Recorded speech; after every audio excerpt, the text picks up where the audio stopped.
Normally I say like, I go like, man, I don't have a good feeling about this, but I've learned that every time I say that that's not a good episode or this isn't going to be a good episode, I'm wrong. Like sometimes they're not like good in an informative way. They're just sort of like fucking insane. In the first aeon, I was the Great Spirit. In the second aeon, men knew me as the Horned God, Pangenitor, Panphage. In the third aeon, I was the Dark One, the Devil. In the fourth aeon, men knew me not, for I am the Hidden One. In the fifth aeon, I appeared before you as Baphomet, the god before all gods who shall endure to the end of the earth. In this new aeon, I appear to you as CMN.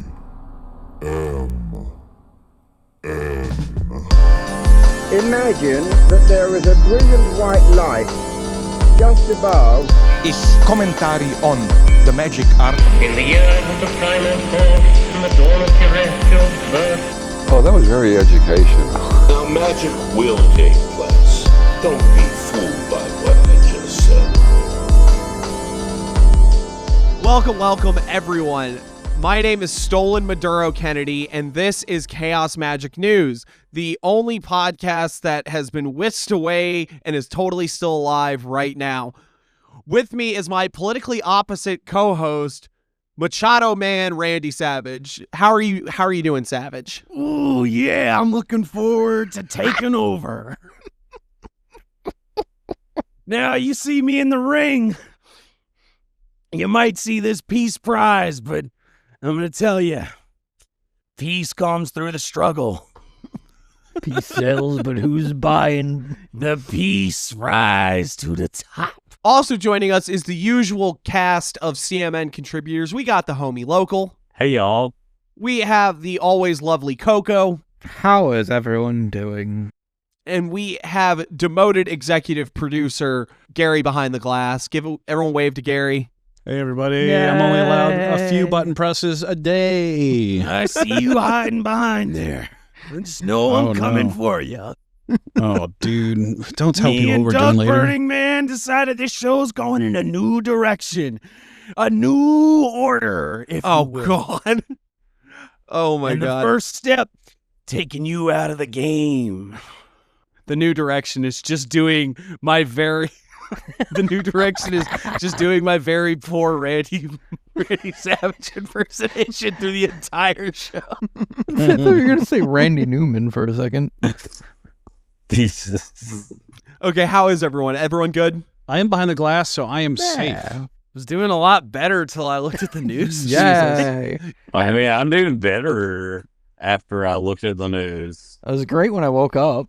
It was all sunshine, lollipops, and rainbows. Everything Actually, was no, great. to be fair, I had a great day because I just kind of ignored I everything. mean, it's like you get through things tend to go quiet on through the holidays, you know? I mean, not really because we were bombing countries on Christmas Day and stuff like that. Yay. America.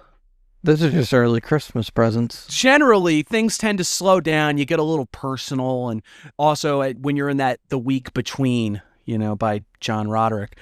When you're in the week between, you start getting a little self-reflective, and as the New Year's is coming and stuff like that, and you really start focusing on you. At least I do, and it's like it's not like I don't look at the news at all, but man. There's a lot going on. Year starts and it's just kicking into overdrive. You guys like 2025? We're going to play the greatest hits. Here we go. We're speed running this year. Play that same song, but faster and scarier. Yeah. Here we go. I mean, I'm just really fucked up by Baby New Year being on the Epstein list.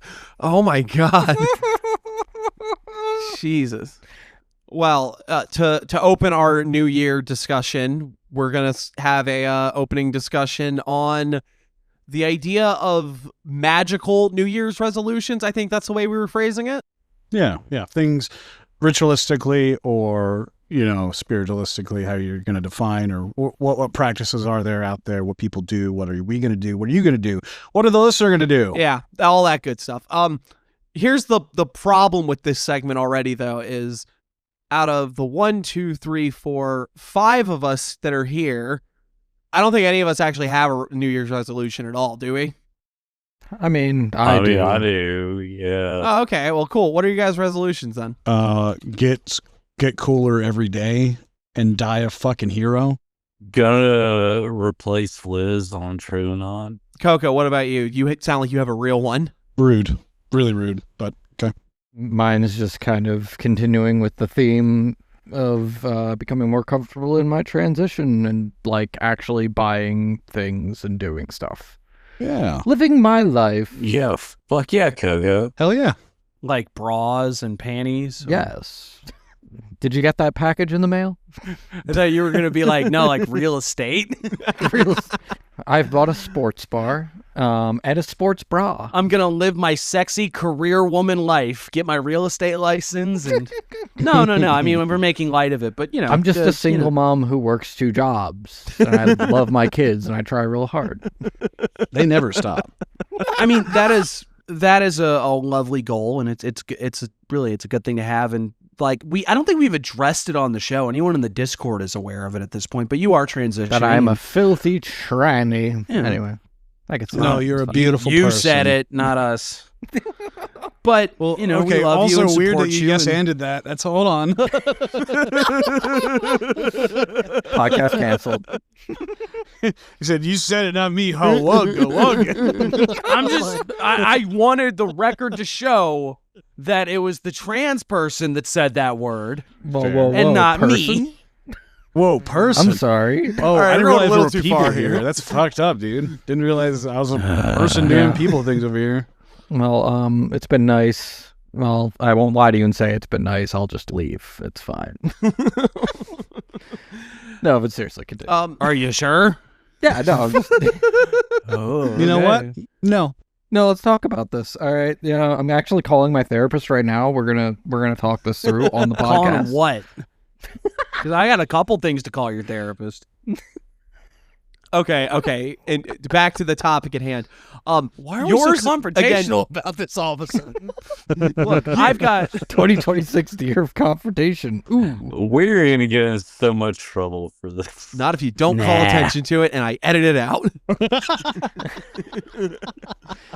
Hi, Future Kennedy. Future Kennedy, don't just give up. Just don't do this one. Just leave. Say you lost this one too. Put the gun down, Future Kennedy. Put it down. This conversation is already a fucking mess. Yeah. Start over. Coco, you're the only one with a real resolution here, obviously, and the spiritual import of it is probably something that's it would take not just a segment to unpack, but it would probably take an entire episode. And who knows, maybe we can do that at some point. That would be fun. I mean, currently it's taking me months of therapy to unpack, but Yeah, but as far as people doing, because again, we have a handful of people in the Discord that are talking about doing various more magical related ideas for New Year's resolution.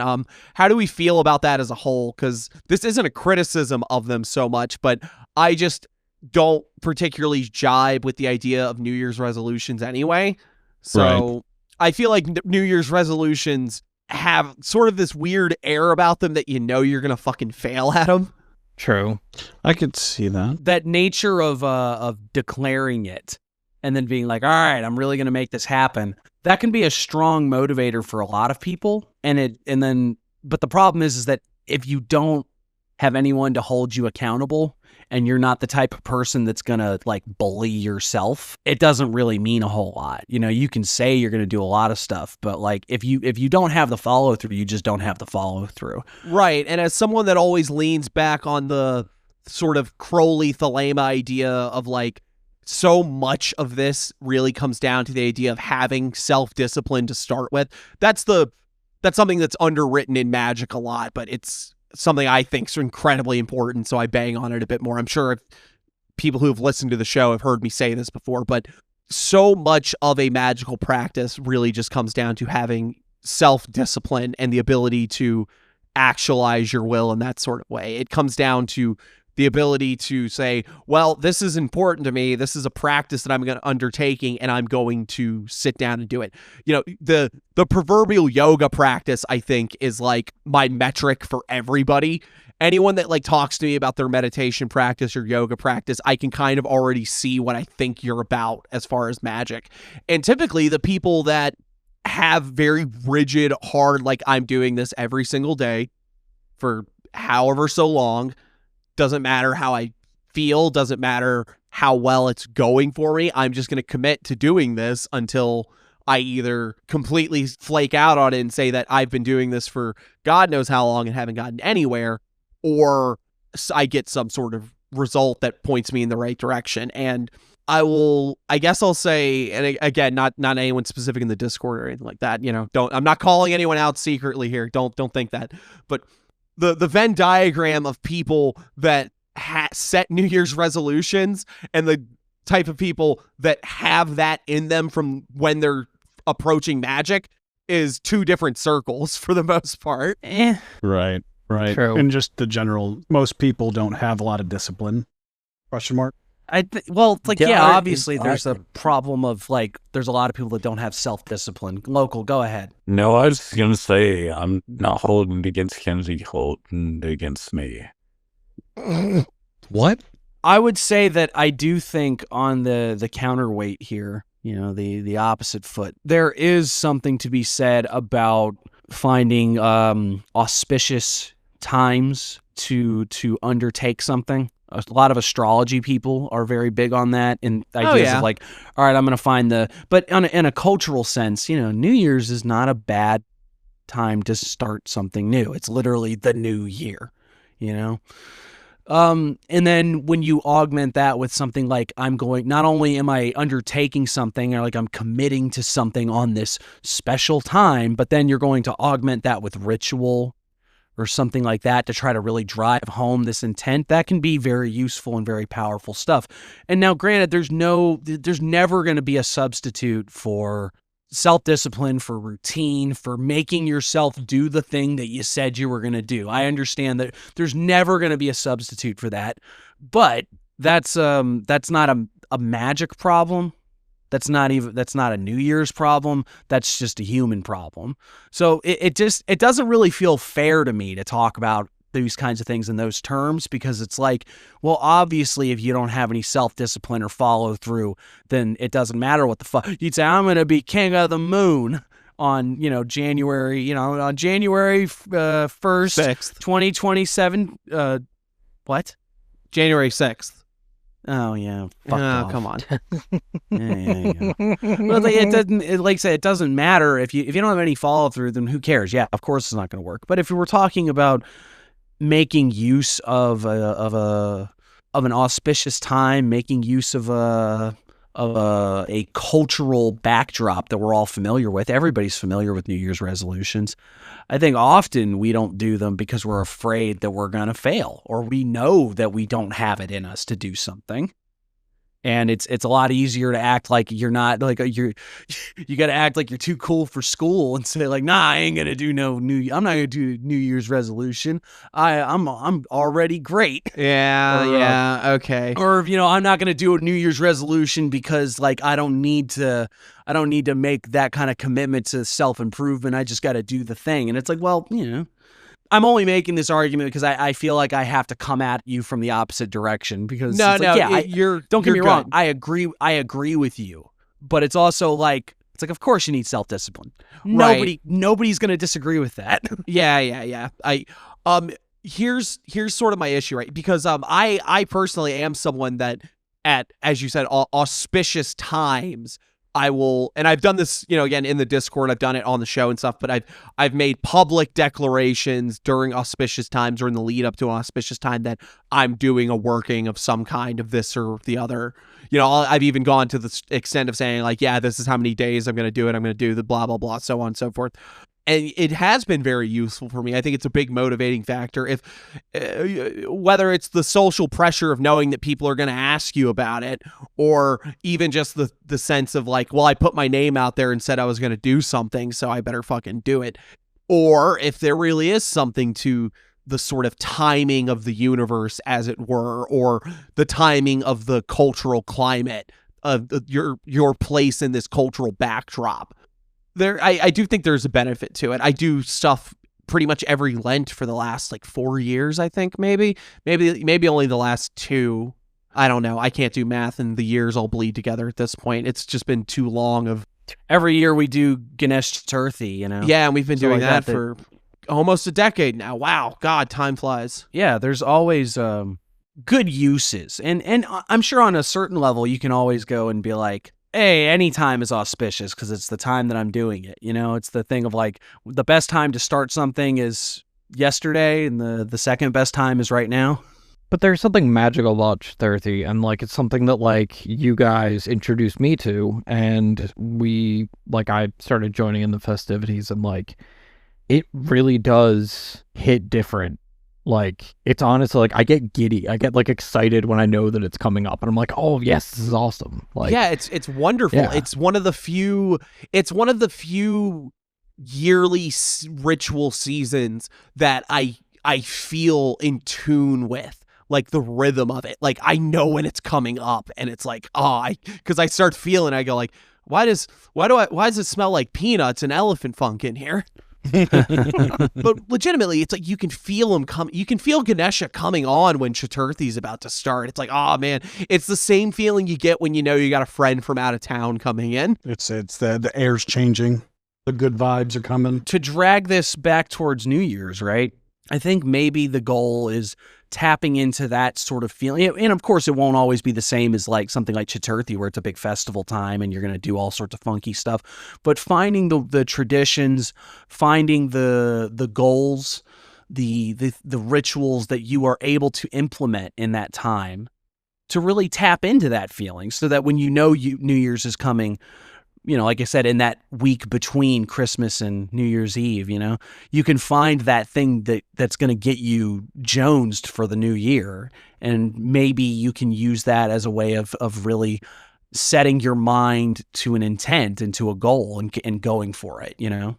Now, the one thing I will say is, like, you know, you're saying we don't have any resolutions, but you mean, I believe the goal is to have this book finished this year. Like, knock this book out and be done with it, right? Okay, here's the problem. And this reveals something that you said to me already earlier while we were talking on this. But I'm starting to understand my biases a little bit. I hate January, right? Like, I hate January every fucking year. Sure. It's never a good time for me. I like, not just like life being bad sort of thing, but I mean, I don't know. I don't vibe with it. Maybe it's because I love the Christmas season so much and it leaves me in January and I'm like, oh, or thing, which is sort of the opposite of what Christmas is supposed to be, right? It's the opposite of what like the solar return holidays are supposed to be, because that's supposed to be the sign that everything's getting good, everything's coming back. It's, you know, life is going to return. You should be reinvigorated. And right. But I never feel that way. Man, 4 more weeks of winter. But I never feel that way. And maybe, I don't know. New Year's is a very secular holiday, you know? I mean, you know, I know people in the audience are going like, oh, fucking Christmas isn't fucking Coca-Cola Santa, but, you know, but I mean, legitimately, like, New Year's is like a purely secular holiday. There's no like spiritual component to the the Julian calendar flipping over. No, you were right the first time. Was I right? Yeah, no, I thought the Gregorian calendar was the old calendar. I'm sorry, I'm tired. No, the Julian's the old one. Yeah, okay, so, well, future Kennedy, edit that out. No one will know I'm dumb. He spoke Greek. There's nothing spiritual about the Gregorian calendar flipping over. At least, I mean, as far as I've been exposed to it my entire life. I'm sure there is. I'm sure there's people that have rituals that were incredibly spiritual and connected to all that kind of stuff. But I mean, just in the basic sense of how it's been presented to me my entire life. And so it doesn't feel like an auspicious time to me, I suppose. Maybe that is why I feel, because that, again, like what the vibe that I get from it is the sort of hollowness of it. That's why I feel like New Year's resolutions are sort of set up as like these things that like, oh yeah, we're gonna do it, and then you never fucking do it. It just feels like this hollowness to it that, again, that's probably just my vibe, because obviously you've been speaking very highly of it in a sense, and whether you're just doing that to argue with me, it's the point is that it is there. You're able to do that, and if anyone in the audience does have that sort of feeling and they do vibe with it in that sort of way, fucking awesome. I'm glad for you. That being said, about this book, that's why I don't consider it a New Year's resolution, because why would I take something that I really am committed to and I want to do and be like, oh yeah, I'm gonna slap it on the same thing that I'm gonna slap it on the slow mule cart here. Yeah, exactly. I get you. Well, I think your real problem is that you're lacking a proper New Year's ritual, and it's already like New Year's is already past. It's going to be way past by the time this episode comes out, so we won't dwell on it too much, but it's still very early in the year. And remember, guys, fortunately, Chinese New Year is like February, so you get like a do-over. Arguably the better New Year's anyway. Yeah, and you know why? Because the future is Chinese. Yes. Hell yeah, brother. So we're actually still in the past until Chinese New Year. It's not New Year's until it's Chinese New Year. Yeah. I only have resolutions for the great imperial. My New Year's resolutions for Chinese New Year is to gain the mandate of heaven. For real, it's very early in the year. You'll get a do-over in like a month. Really consider, what do you want your year to be like? Think about it. And I think in a way you can do some interesting things. There are lovely little folkish rituals. Folksy rituals, not folkish. That's a cancel word. That's a word. Wait, Dot Darling showed up? Dot Darling, what are you doing here? Oh, come and buy that book. What about the gun in your nook? Stop. Everybody stop. Continue with the rituals, co-host. Well, there are one of them I think is really great because it combines very poignant mythic symbolism and breaking stuff. I'm in. So over in Greece, they'll do a thing on New Year's Day where they will smash a pomegranate. Those crazy Greeks. Which I think is pretty good. What does it symbolize? Like New Year? It's a symbol of good fortune, and the whole point is that the bigger the mess it creates, the more fortune you will have. Is it like a Riz thing? Like they're so wealthy, like we're gonna be so good this fucking year that this expensive ass pomegranate, fuck it, we're gonna smash the shit out of it. We're gonna make a huge mess. We're not even gonna clean it up because fuck it. We're that fucking ready for this year. Maybe if you're an American, you can do this with like a watermelon or something. Get a little melon crazy. You got to have a huge mallet. Yeah, big old mallet, and just. You got to have a brother also that rips you off. Yeah, I couldn't remember if he was more successful or not. He smashes the melon after you do it, and everyone's like, "Haha, that was really funny when you did that." And you're like, "That was my thing. I did that." Yeah. Everybody laughed harder when he did it. This is my thing now. Look at me. I am Gallagher now. I'm the Gallagher now. There's a lots of tradition. There's like the 12 grapes thing. There's all I haven't heard of that. Of what is that? Like, that's you eat 12 grapes like right after New Year's, and it's supposed to bring you fortune. It's like it's like eating Hoppin' John and stuff like that. There's all kinds of interesting. Oh yeah, Black Eyed Peas. Yeah. It's not a band. People say that your first dream of the new year is a forecasting of. Oh of no! Like don't tell me that. I had a terrible dream. I had a dream my cat had a gang. Dude, I had a dream where I single-handedly killed every one of you in like a weird like Jason Statham movie style. Gary, that wasn't a dream. This podcast isn't happening right now. Gary, you got to forgive yourself. We're already gone. Happy New Year, everybody. Gary's figured it out. He's figured out the memento case. My tattoo makes sense now. But then you walk away, and then the top is still spinning, and it's like, oh, is he? There's also an abundance of like lucky symbols that you gift to friends and family for New Year's. in different parts of the world. Like there's pigs, lucky pennies, I like that. horseshoes. I, for one, got the feng shui frog. I think it's called a Jinshan, but I'm probably mispronouncing that. But the next year, the future is Chinese. So I got the feng shui frog, and it arrived. That's awesome. Right around New Year's, and now it's set up. It's going to be bringing in prosperity and wealth. A lot of cool symbolism with there. So that's another thing to consider. You can get some kind of little tiny, some sort of icon or implement and stick it here and be like, all right, yeah, you're here for the new year. You're going to be doing the good stuff. There's all kinds of different things you can do. There are lots of lovely little traditions you can try. I would genuinely recommend, and especially sometimes if something feels silly, it in a way can be more powerful. It's like the idea of intentionally 100%. Doing something goofy or a little out there, like smashing a pomegranate. You know how I made the joke about breaking a watermelon?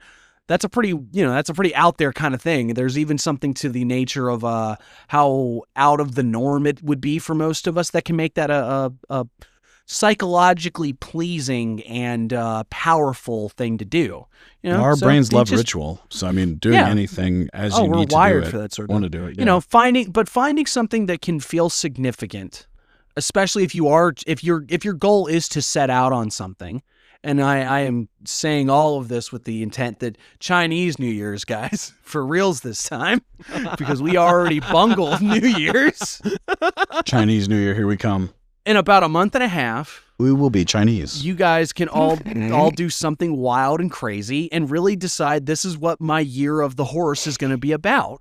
Yeah. My lovely, lovely horse. A lovely lady horse.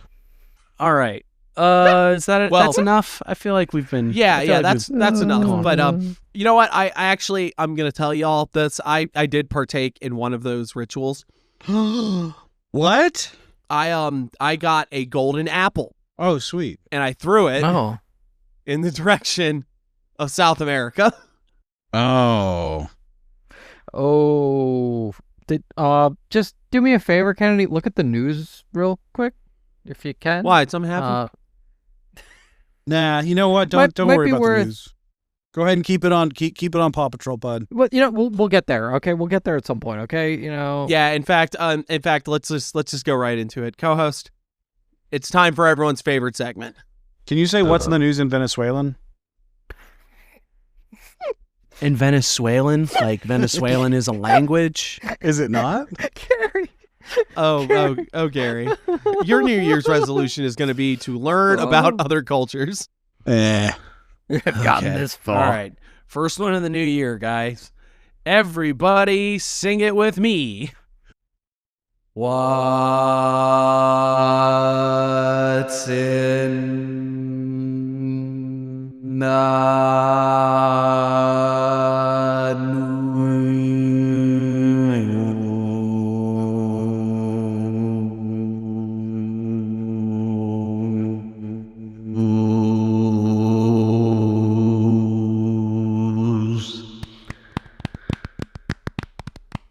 What is in the news, indeed? Oh, they're going to Venezuela now. Well, do we want to eat the frog here? Yeah, let's do it. 2:00 in the morning, I woke up in a dead sweat, and I'm not really sure why. But I rolled over, and I just felt like something was in the air, and I checked my phone, and I saw it. So my whole day has been spent on this, so I apologize if I talk a little too much. The American government has struck Caracas. There was much bombings, many attacks. President Nicolas Maduro and his wife were captured and taken on a plane to be prosecuted in New York State for a litany of charges that all amount to the designation of these various drug cartels in South America and Venezuela as terrorist organizations, and Nicolas Maduro has been brought up on charges related to his involvement in this. The international community is outraged. People stateside are outraged. Trump supporters are celebrating. they have spent an inordinate amount of time sucking off that geriatric bastard for what a great job he's doing by committing war crimes, basically. We could go into the major specifics of this if we wanted to, but I don't really know if there's a point. That's the long and short of it, of what has happened. Here is the ultimate issue, right? It doesn't matter how you feel about whatever was going on in Venezuela. This is a might makes right approach to foreign policy, in that America spends $40 gajillion more than the next three largest militaries combined. We just can do whatever we want to whoever we want, even if it's something that we would never allow to happen to us or our allies, which basically means that if another country decides they don't like what you're doing, they come over and they just kidnap your leader and say that they're going to bring him up on charges. God, if only. That's insane. Yeah, like that's insane. The idea that is something that can happen at a moment's notice without the involvement of anybody except essentially this one man behind the desk at the Oval Office and his military. That is absurd. That is insane. Should not happen. And it's also the logical conclusion of the ongoing military action that has been happening my entire life in this country. Yeah, the slow descent into fascism. Yeah, and that's what, and that's like ultimately legitimately. you can call it what you want, and you can say, oh well, this person was so bad or blah blah blah, and it's like it doesn't matter what your base. All this is that America has the military might, so they're going to just do whatever they want, and they don't give a fuck. Roman Empire shit. Yeah, exactly. It's empire never ended. Yeah. Like I said, you can talk about like, oh man, Trump bad, but it's like, no, this was a project. The goal was to get to here. And that happened well before that man took office. They're just brazen and loud and stupid. So yeah, I mean, it's not any secret that there has not been a single administration in this country ever that has supported Venezuela's regime as it stands now, the Bolivarian Republic. They don't care about these people. They are, I mean, to call it like it is, these people want the oil resources of that country. That is their main reason for all of this. And, you know, that's what it is. This horrifying. Has nothing to do with poor people being killed by drugs. This has nothing to do with the supposed actions of drug cartels in the region. There's no morality here. This is about snatch and grab. Yeah, this is about taking their resources. And if you needed any proof of that, the Trump administration has already begun contacting oil companies, demanding that they start rebuilding the oil crude pumping infrastructure if they want to be compensated for anything that they're seizing from Caracas. Because make no mistake, they have already said it, that they are going to be running this country. They have thrown out the leader of this country, taken him to New York to be prosecuted in a kangaroo court in a trial that will make the show trials of the Soviet Union look fair. And they have already begun deciding how they're going to divvy up the spoils of war. That is what this is. Yeah. That's all this comes down to. This has been happening as long as anyone here has been alive, and more than likely as long as anyone listening to this has been alive. What more is there to be said about it? That's about all there is to be said about it. Empire never ended. It reminds me a lot of, if I don't know how much anyone listening or you guys are familiar with like all the goings on of the French Revolution, but the multiple partitions of Poland that happened throughout. Mm-hmm. Yeah, it just very much so feels like that. Them just being like finding some bullshit pretext, going in just so they can get resources, smash and grab, and then be like, oh, yeah, we'll throw some leader in here. And then in a couple of years, we'll be like, actually, you're not doing a great job because we're not getting enough money from you. So, right. Yeah, it's the same shit. It is, without a doubt. And also it has the added benefit of distracting from the blunder, the comedic Keystone Cop, Three Stooges Mr. Magoo attempts to release the Epstein files. Yeah, I know. Seriously, the piss poor job. The piss poor job they did at redacting them, like we said they were gonna do. Mm-hmm. What's the story that they haven't even released everything yet? Yeah, they haven't even released everything yet. They're probably, again, we said this was going to happen anyway. They said they were going to drag their feet on this. We said that they probably weren't ever really going to come out. And of course, the narrative is that the stuff they haven't released is even more fucking heinous. But it's going to be very hard to top. It's going to be very hard to top the president of the United States allegedly being party to infanticide. So, I mean, what's there to say about this? Like, what's it going to be? That the aliens are in the Epstein files and they were also diddling kids? What is this? Yeah, there's just nothing to be said about the release of these things besides the massive incompetence to the point that you could do something like highlight some of the supposed redacted text and then paste it. The levels of photos that were getting posted 1 minute and then being taken back down because they implicated Trump and things like that. It's like, this is such a ragingly incompetent way of handling this, and I wouldn't have expected anything less. No. And there's nothing that earth-shattering because I think a lot of us just assumed the worst already. You know what I mean? I was gonna say, it's the dad thing. It's the I'm not surprised, I'm disappointed. Oh, yeah. 100%. Legitimately. I have a little stronger emotions than disappointed, but I get the sentiment. It's like, there's no, I'm not shocked really by any of this. No. They've been kind of like threatening to do this for a bit now, but like there's a difference between grandstanding and then actually doing it. You know what I mean? Well, I suppose the thing of what's actually in these files none of this is really surprising to me. No, it's just as bad as I figured it was. And showing there's still that no response, as you would imagine. Yeah. Nothing has happened. Nothing's changed. Nothing has changed. Yeah. Just keep people distracted long enough, and but it's much like everything else, where it's like Trump runs as an anti-war candidate and then does this. Trump says that the Epstein files aren't real, and then they are. And then the type of people that are invested in sticking with this it doesn't matter. And then like it doesn't matter how many times he flip-flops or anything like that, because they're just ride or dies. But worse yet, it's like, even despite the massive opposition and unrest that this is causing, nothing will be done about it, because electoralism is a failed institution and there is no accountability.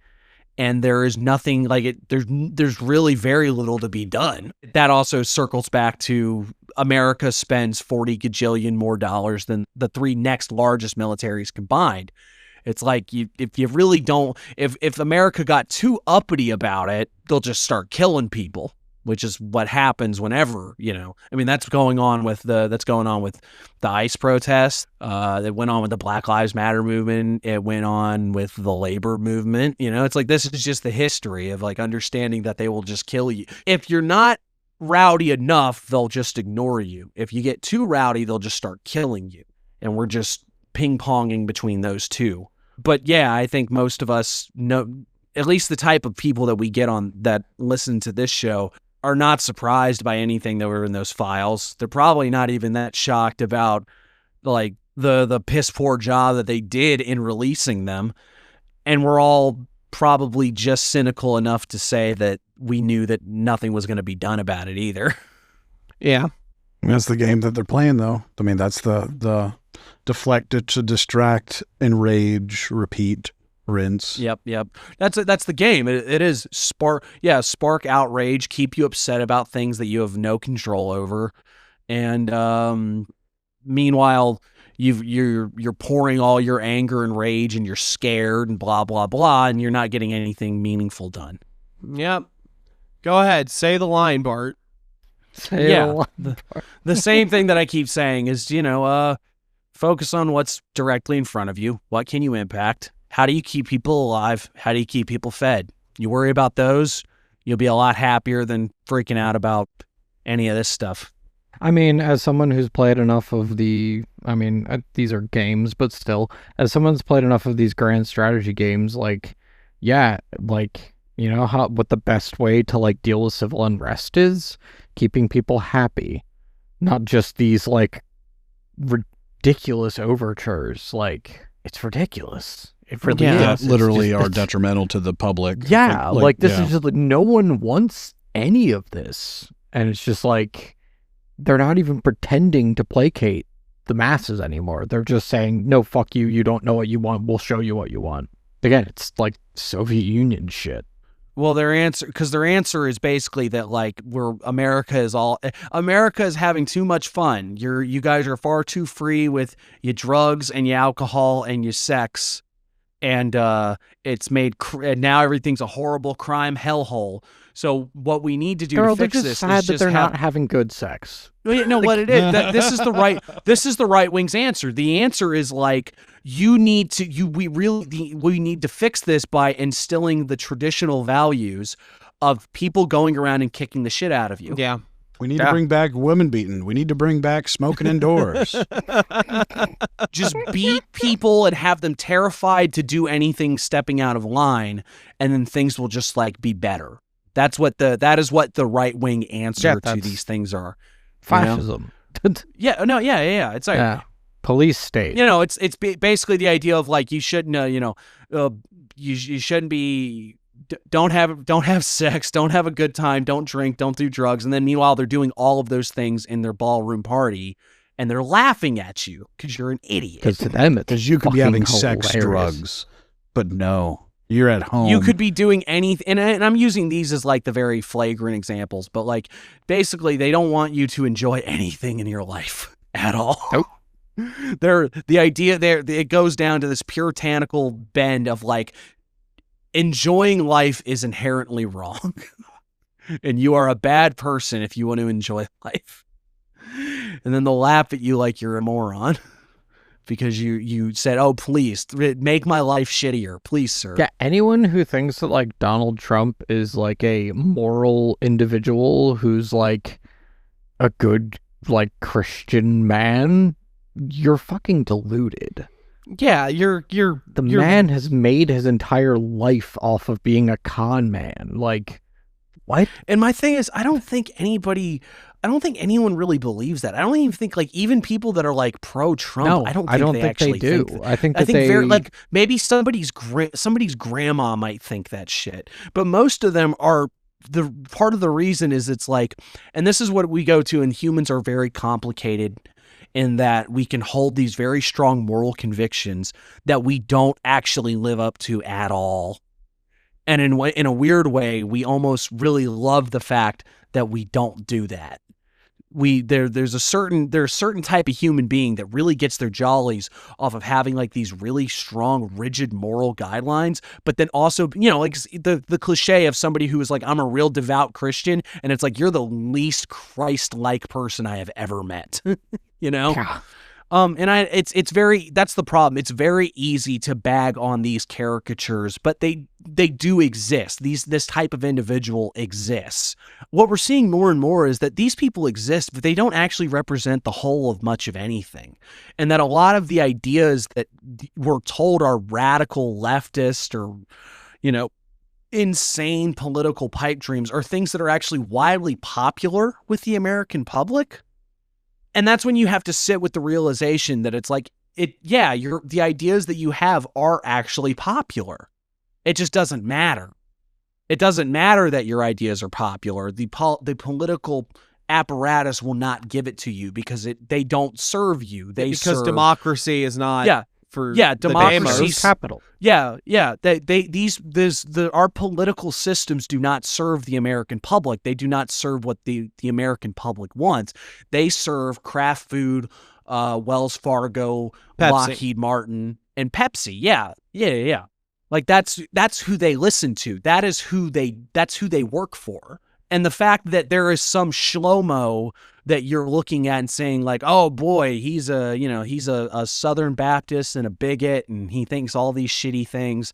And it's like, that guy is I'm not saying that this guy is okay, but he's not the reason that our political climate looks like this. No, not in the slightest. Sadly, he is not the problem.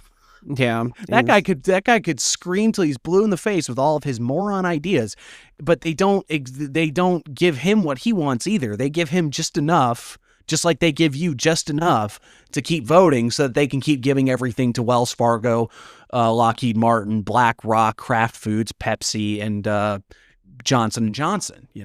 Right? Yeah. That's the long and short of this. It's why the oil companies are being called up with Venezuela. Yeah. Some lighter news, I guess. You guys, Zoran Mamdani got sworn in on a Quran. Yeah. And everyone lost their minds about it. And I say everybody lost their minds, I mean the media mouthpieces that needed to give a story so that you'd stop paying attention to the fact that there's a bunch of pedophiles running our fucking government and they all work for Johnson & Johnson. Yeah, no, it's fucking ridiculous. These Venn diagrams are becoming a big circle all of a sudden. God, that's crazy. The media, wait, the media's in on it too? I don't believe it. Oh man, something is, what? I asked ChatGPT if you were right, and it said you were wrong. So I think that you are a liar. Oh my God! It said you were a big right to the top. Pants. Goes right to Mr. Musk himself. Mm-hmm. Oh God, hang on. Well, let's put a pin in Mr. Musk for a second because we got something for him too. I'm not putting a goddamn thing in. I mean, the Zoran Mamdani thing is just the definition of. I mean, as much as I hate Barack Obama, like it is the same thing as them freaking. Yeah, it's the tan suit shit over again. It's like this is a non-story. This was a non-event. Like Muslim uses his own holy book rather than.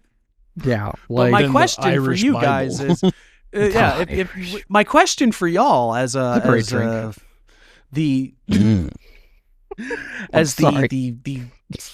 lifeblood of Chaos Magic News, if you were to ever be sworn in for something, I don't know, let's say that you do it and they give you a coupon for Girl Scout cookies. You're going to court is what you're getting sworn on. And that'll be happening after this episode, so think hard on it. What book do you guys think now not so much what book would you want to use, what do you think you could get away with? Oh, get away with is a good one. Ripley's Believe It or Not Encyclopedia. How would you talk them into that? How would you talk them into that this is an oath-worthy book? I'm a cryptozoologist. I only study the bizarre and paranormal. I don't believe in the Judeo-Christian values as I do Bigfoot eating my ass. And I won't tell you the truth elsewise. You were going to be shot 75 times, but I love it. Fair enough. All right, great. I think you could get away with book 4. Like, I legitimately, like, doing a serious answer, I think you could get away with book 4. You wouldn't go with just Liber L, would you? Interesting. I mean, it's the book they're going to the see law. the tiny like... book. No, but they're going to see the tiny book and they're going to be like, oh, but if you show them this giant book, they're not going to read through it. No, like legitimately, like you show them the book of the law. They're just going to assume it's a religious book that tells you that you got to be a good person and not lie. I think they just wouldn't ask questions. Like, you might be able to get away with the book of the law if you really plead your case, but I feel like if you just plop down book 4 in front of them, be like, yeah, that's fine. That's got to be a religious book. Yeah. All right. Well, that's why I'm just going to do Webster's Dictionary. There you go. No. What about you? What about you, co-host? Because I'm thinking of a good answer. There's a lot of ones that would work. I mean, there's like you could get any of the Buddhist. I mean, guess like what Tibetan Book of the Dead. I mean, that's a big beefy book. Yeah, I mean, it doesn't really Diamond Sutra. It doesn't have like that would be Sutra. Heart Sutra's really tiny, but it's like everyone knows that's it. No, what I'm saying, if you did, I meant in the ideas of like a big beefy book, because Book of the Dead is just like, it's a guideline for the bardos, not really like the same as the Bible, I guess. But like a Book of the Sutras would be very easy. You could get away with that. Even the Tao Te Ching, you could. Think you get away with Mahabharata? Yeah, probably. Yeah. It's got God in it. Bhagavad Gita, you could get away with that, I'm sure. These are all religious texts. Now, here's my question. I'm wondering if I could get away with a copy of Dianetics, because I do have a copy of Dianetics. I bet you Scientologist has sworn on a book of Dianetics. Like, why wouldn't they? You know? Wait, that's a good question. Did Mitt Romney swear on the Book of Mormon? I don't know, actually. I don't know. Yeah. Hang on. Jamie, can we bring that up, Jamie? It's that darling is our Jamie. You gotta go ahead and buy my new book. Get sworn in on Don Darling's new book. Oh my God. Mitt Romney was not sworn in on a Book of Mormon. He was sworn in on a regular Bible, so. Just sworn in on a smack of ribs. I mean, like, they're kind of Christian adjacent. It's just like the Latter-day Saints thing, so, like, I get that they would probably still swear on a Bible, but still, I mean, I don't know. I feel like you could have gotten away with it if you really wanted to. Like, what are they going to say? No? Yeah, I mean, I guess that's the ultimate thing is you could... They'd kill him on the spot. Yeah. What would be, like, your super silly answer then? Captain Underpants, Volume 3. Why Volume 3? It's the one with the toilet. It's pretty dope. Okay, that makes sense. It was the one right before, like, it was my childhood. No, it makes perfect sense. I'd swear on that. I wouldn't lie about that So book. wait, do they have to read it? They got to do the animation. When I do the hand thing, they got to get to the page that has the two. Oh, like, that has the punching. flip, the flip Well, no, thing. I'm saying in order to like make sure it's a book that you can be sworn in on, does like someone have to like verify that? No, Like, I don't do read you it have or to make nothing. someone I'm not gonna read read it? No, well, I think notably, wasn't Thomas Jefferson sworn in with like a legal book or something like that? Because he was illiterate. Yeah. I think so. No, what? Because he was. No, he was a Redditor. There's a difference. Oh, no, They're no. I basically was the same. Wait. Oh, never mind. There was a. Who the fuck has that as a ringtone? I do. What year is it, Gary? 1995. Next Yeah, question. I was gonna say. What the fuck? Keith, what you're thinking of is Keith Ellison, the first Muslim congressman, was famously sworn in using Jefferson's personal copy of the Quran. That's what you're thinking of, I bet. Oh. Yeah, that was. Yeah, I was looking at that. Yeah, so someone else was sworn in on the Quran. So what? Yeah, but he's not the mayor of New York. Yeah, They true. just hate. Not, Well, in yeah, New they just York. don't like. he's not They a don't like. socialist. Now, the thing about Dianetics, right? I might have an easier time getting away with that, considering that supposedly members of the Church of Scientology seem to be flocking and forming a circle around Donald Trump. No way. What? Not like they like he just woke up and like they were just outside. I mean, like they're enmeshing themselves into Right. They're like, going, hey, really like this ballroom. Leah Remini has warned that Donald Trump's administration has been infiltrated by members of the secretive church. Now, Oh no. the Church of Scientology has actually made successful infiltrations of the government before. Yeah, it's Multiple I'm times. calling it was a now. Donald thing. Trump's gonna be a Scientologist by the end of his fucking term. I guarantee it. That'd be really funny, but I That'd be don't so think that's funny. where- I It'd be don't the think that's funniest where thing we're ever. going. I'd save that prediction. God, it'd be so good though. Did she say anything other than that they were there? Did she say that they were like doing stuff? Did she name No. names? One's a vice president. No, but Pam Bondi has known ties to the church, which I wasn't aware of. That's disgusting. That sounds about right. Everything else I learned about her, like every other day I learned something new, and it's like, God damn you. Like, Yeah, every time that woman opens her mouth, I just get sad. it's crazy. It's actually like a marvel to like have such, like, I've had political disgust in the past, but I haven't seen anyone where I just immediately go, Jesus fucking Christ, why are you allowed to be there? Like, why are you, other than Trump, but like, that's different. Right. Like, this yeah. is like, what the fuck are you about? Like, this is insanity that you're allowed to have this position of power. So, given the highfalutin level of crazy that Scientology really gets down with, are we gonna get disclosure out of this? You think? No. Dude, no, man, we got Are they gonna molested open by up the about- president like for 4 years, and we gotta always live with that. No, I was like alien disclosure, like talking about UFO. No, man, we got molested by the aliens, and we ain't gonna. I'm telling you, they're in the Epstein files. They were going to the island. That's where they met up. They were diddling the kids with them.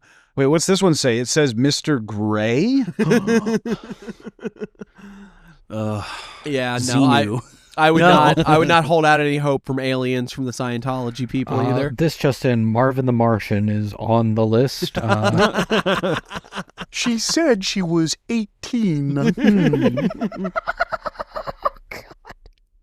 Wait, that's Kermit the Frog. Oh, you're right. Hold on, I'm trying to remember.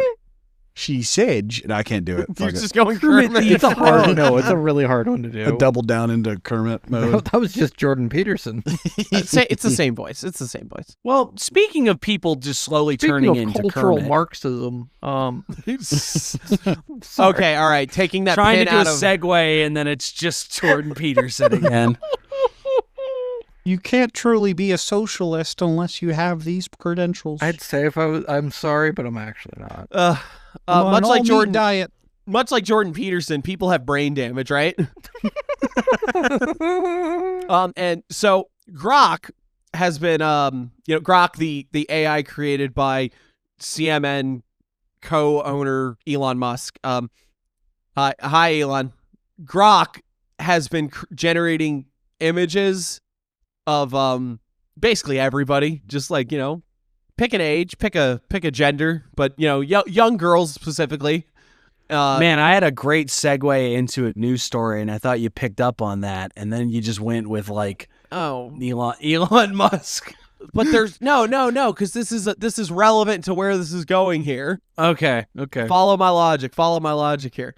So, but Grok's been putting out like AI images of like undressed, sexualized young women and stuff, and Grok apologized. Grok said it was sorry. I don't think it's good enough, wait. Yeah, I think you're going to have to go ahead and generate me a picture of everyone in my life naked. No, I think you're going to have to generate a image of you in prison. Gary, I sent those photos to you. You paid for them. Oh, all right. Grok, you're fine for now. No. Grok is not fine, because Grok is not a person. All right. right. That's right. Grok is a program that spits out things when you prompt it to. Hold on. We live in America, and companies are people, so technically... Yeah, Grok has more rights than we do. Because a Grok is an entity of a corporation. I'll use the same argument I do about why corporations aren't people. I can't put a corporation in a prison cell, so how is it a person? I thought you were going to say you can't put a fucking corporation in a stone cold stunner, but Watch me. I will try my best. Gonna come off the top rope with the elbow drop. I want drop. you to succeed so badly. Yeah, I believe me. Co-host, in the spirit of the new direction of the show, cut a promo on Grok real quick as Macho. Oh, my horrible. Okay. Oh, yeah. I'll tell you one thing, Grok. When I'm coming for you, it's going to be an 18 and plus only show. I'll tell you that much. Thank God. Yeah, good. It better be. Another Randy told me that short people ain't got no reason. And I'm going to cut you short. What am I fucking talking about? Okay, all right. But yeah, so the point of the matter is that they made Grok apologize, and nobody over on the fucking the X team or the Grok team or whatever the fuck you want to call these people has said shit. They don't give a fuck. No, they don't care. They're like, just apologize, AI. They're acting like AI. the program is to blame. Like you're gonna make the program apologize. Oops, I'm sorry. No. I made all of your grandparents and cousins naked on your feed. I'm sorry. So far, so for everyone keeping track, so far Grok has been intentionally meddled with to basically say everything like Elon is the greatest, to talk about things like white genocide. It referred to itself as the Mecha Hitler. It did all kinds of goofy bullshit because it was intentionally fucked with by Twitter, X, whatever, by Elon's little fucking gaggle of fucking assholes, right? They made this, they even said like, oh man, Grok is being woke again. We're going to have to fucking slap it around. We're going to have to slap the servers with a mallet or something to get it to be a little bit more edgy. They openly taking responsibility and saying, okay, well, it did this. We're going to tweak that. We're going to change this up and stuff like that. But once it starts making like actually prosecutable materials of children, everybody clams up. No one says, oh man, we need to fix this, because that would admit fault. That would admit culpability, and that would open them up to, besides the general disdain of everyone, it would possibly open them up to legal reprisal because they just acknowledge that they and I'm not a legal expert, so I'm not don't hold me to this, but that's sort of my interpretation of why they would much rather you blame this anomalous non-entity, this non-person, then it says it gives a little public apology. Oh, I'm so sorry. This went against my ethical guidelines, rather than going like, this was a massive fuck up and it will not happen again. Oh, I didn't know about this. You know what? They did say something when asked for comment about it. They said, oh man, that Grok's so crazy. They sent an auto reply that said legacy media lies. Yeah. Oh my God. Like that shit that you guys saw, that didn't happen. Y'all are liars. None of that happened. In the worst of all possible futures. That shit that I literally just made one of right now during this podcast. Lie. You know, to co-host point though, you can't lock up Grok in a prison cell, but we should. We should make like clanker prisons. We should put the AI in jail. They're not people. You don't like. What's the issue? Like, it might make you. What you should do is just hurl a bunch of magnets into it, and never be used again. And but Larry and Jihad win. Yeah, but then you have to everyone involved in making this thing should have to go work in the salt mines for like 6 months at the bare minimum. Well, that's what I'm telling you, though. Clanker jail will actually just be a jail where we put all the people doing this. But here's the problem with that. Because when AI, how are you going to report a crime when AI is being used on the police reports? That is a funny idea that an officer gets a police report and he goes, AI, summarize this for me. Man, that's really funny, right? It'd be crazy if that actually happened, right? Like, could you imagine? Could you imagine if that really happened? If that was an actual headline that we were about to read on this show? No. That'd be wild, wouldn't it? Yes, it would. Can I go home now? Ribbit. Artificial intelligence programs used by Heber City Police claimed officer turned into a frog. That's amazing. All right, now you can become Kermit again. You have the right to put your hands up, and anything you can say will be used in a court of law. Mm-hmm. Get on the ground. What's that in your hands? Drop that gun. It's not a credit card, it's a gun. We're going to take you down to Fraggle Rock. Yeah. He was coming at me, boss. I had to do what I had to do. Just doing the like, but like firing wildly. Essentially, they were using software that would summarize body cam and write up an AI report thing, and it picked up on a movie that was playing in the background.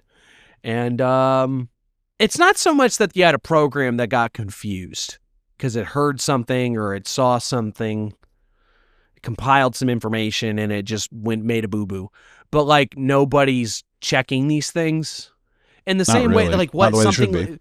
No one's. Yeah, that's the whole point. Is that they're not checking. They're just saying, "Oh, who fucking cares?" Yeah, because that means there's probably hundreds of these body cam AI generated reports that are just full of shit. Reports that will eventually be used to determine things like prosecuting a human being. That's the problem. All right? Much like the story that we had months and months ago of a guy who used an AI program for like a legal summary, and it just hallucinated cases that didn't exist. It's a hallucinate, but that's the problem, is that these programs, they can just produce nonsense, like a movie's on in the background, somebody's like, any of these things can happen, and this program will just spit out approximations of the information you feed into it, and it'll be gobbledygook nonsense. Well, and like, it can't even it can't think rationally like a human being, and that's the problem. It can't think at all. It doesn't think. It's not even the term we use, right? Hallucinations is this sort of implicit indication that this is supposed to be like a thinking thing, that like this is something that has subjective experience, that it's like hallucinating things. I mean, and I know people that are smart enough about AI don't actually think that it's like a metaphor or whatever, but like even that term we use is sort of this implicit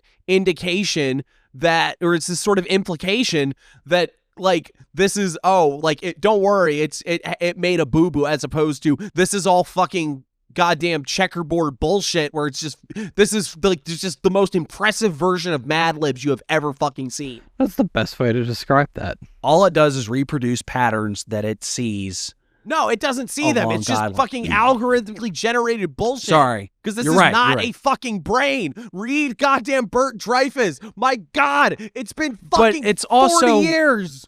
But it's also ridiculous that no one is checking these things. No one is looking behind these. It's just, and it's because ultimately, to be nice, I'll be nice about it. I won't go like, oh, these people are lazy and they don't give a shit. But it's like generally, these are people that are overworked, and things like, sitting down and writing out a fucking physical report of what happened can be time consuming, and perhaps that energy can be put in better places. But there is no excuse for you to not just look at the thing that you put in the machine and it spat back out at you. It'd be like if I used, I'm not saying this is even anything that's possible, like let's just say for an example, like if I used a AI machine to do an oil change and a tire rotation at my work, and I was just like, I don't feel like doing this, is just the bullshit work, whatever, and then it puts a quart of oil in it instead of 5 quarts. That's gonna be a fucking problem.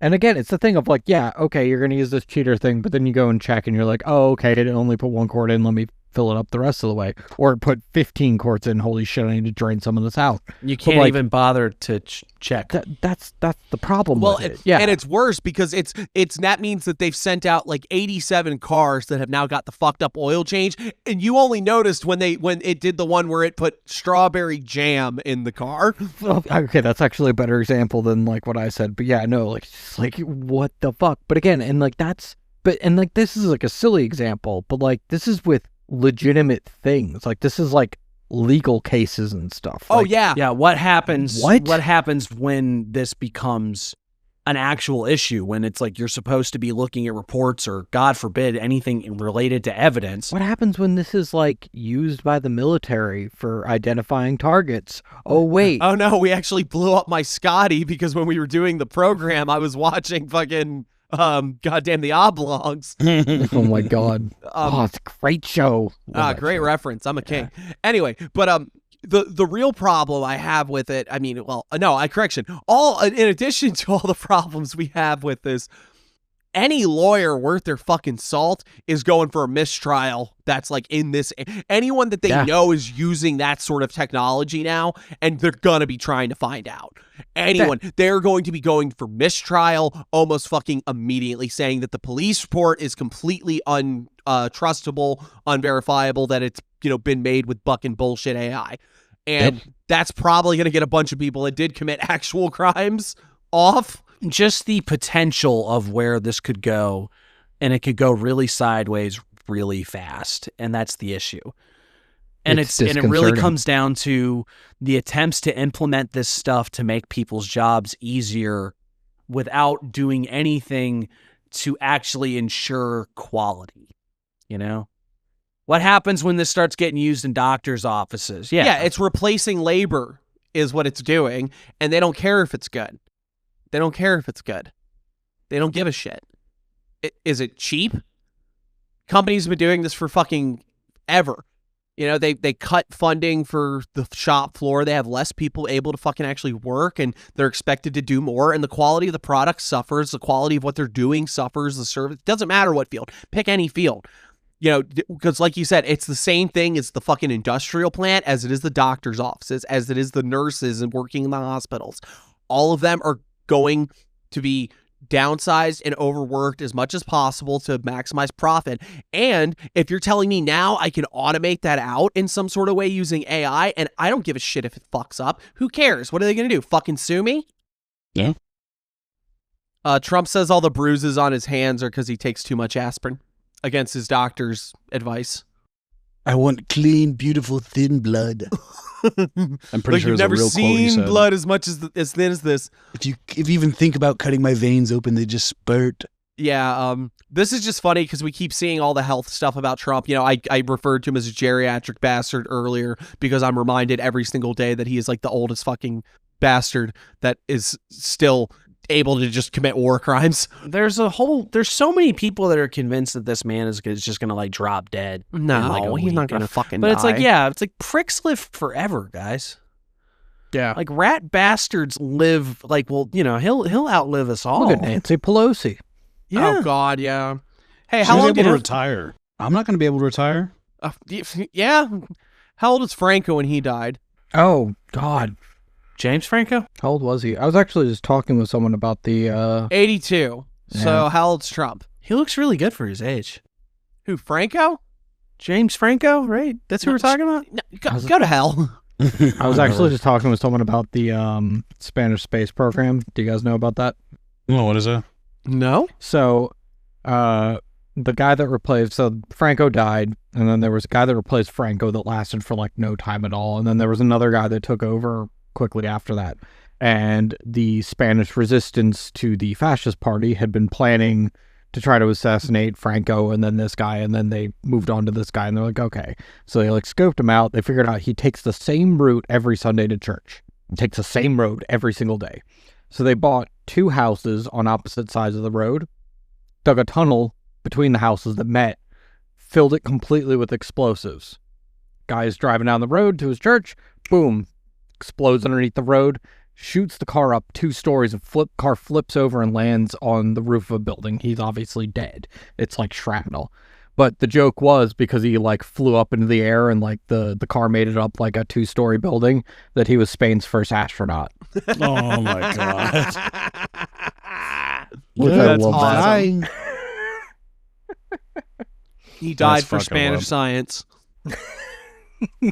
One small step for man, one giant leap for quesadilla. That doesn't even work. It's Spain. I couldn't think of Spanish food fast enough, okay? Paella. Your resolution is to learn more about other cultures. Go eat some paella, Gary. That's your Dude, that's I your don't New want Year's any fruit resolution. right now. Thank you. Okay. Okay. All right. A couple more fun headlines so we can get through this. Actually, not fun headline first. Deaths reported in widening protest in Iran sparked by ailing economy. Yeah, Iran's Do us fucked up. immediately. What we're just it's fucked Thanks, up. Kennedy. It's just fucked up. Iran's fucked up right now. It's real bad. I mean, It's getting worse. it's just we blew the fuck out of them a little bit ago, and it's just things are bad. No one's What to happy. 'em? The government's getting increasingly violent towards heard its citizens, and what are you gonna do about it? Not blow them, that's for sure. We've had a supposed breakthrough in the collection of like atmospheric carbons, so that's kind of neat. What? Yeah, you guys didn't see this?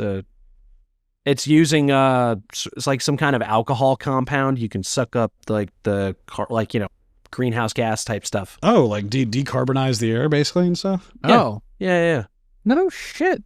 That's cool. And like supposedly it's a much more efficient way than anything we've got so far. So maybe there is a marginal amount of hope that we might be able to engineer our way away from some of the oncoming climate disasters. Slow it Maybe. down slightly. Make way for new, more dangerous climate disasters. Yeah, now you're talking about it. We figured out how to fix the ozone layer, but now we got this new layer called What it the is ozone that Now plus. the grass is all on fire. All of What it. it is that Everywhere. we're gonna take the alcohol that we soak the carbon up in, and then you're gonna have to drink it. Everyone's gonna have to do their part. That's the only way to get rid of it. It I'm becomes methane drinking after the my fact. pot. We are storing the carbon in our livers for the good of the planet. Well, what's really great is the constant innovation of man. The fact that the humanity just continues to push new boundaries in all fields, whether it's science or cuisine. In other news, a new substance called Ice-9 was just invented. No, I'm talking about the DeWitt Valley mayor who urged the public not to eat toilet seats. I'm glad someone's talking about the real issues out there. The mayor of Duarte Valley has issued an unusual public health warning after apparent bite marks were discovered on a public toilet seat.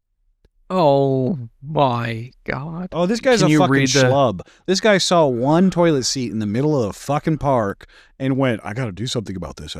You buy one toilet seat and all of a sudden now it's a national problem. Fuck this tool. I'll give him a toilet seat to get a bite on.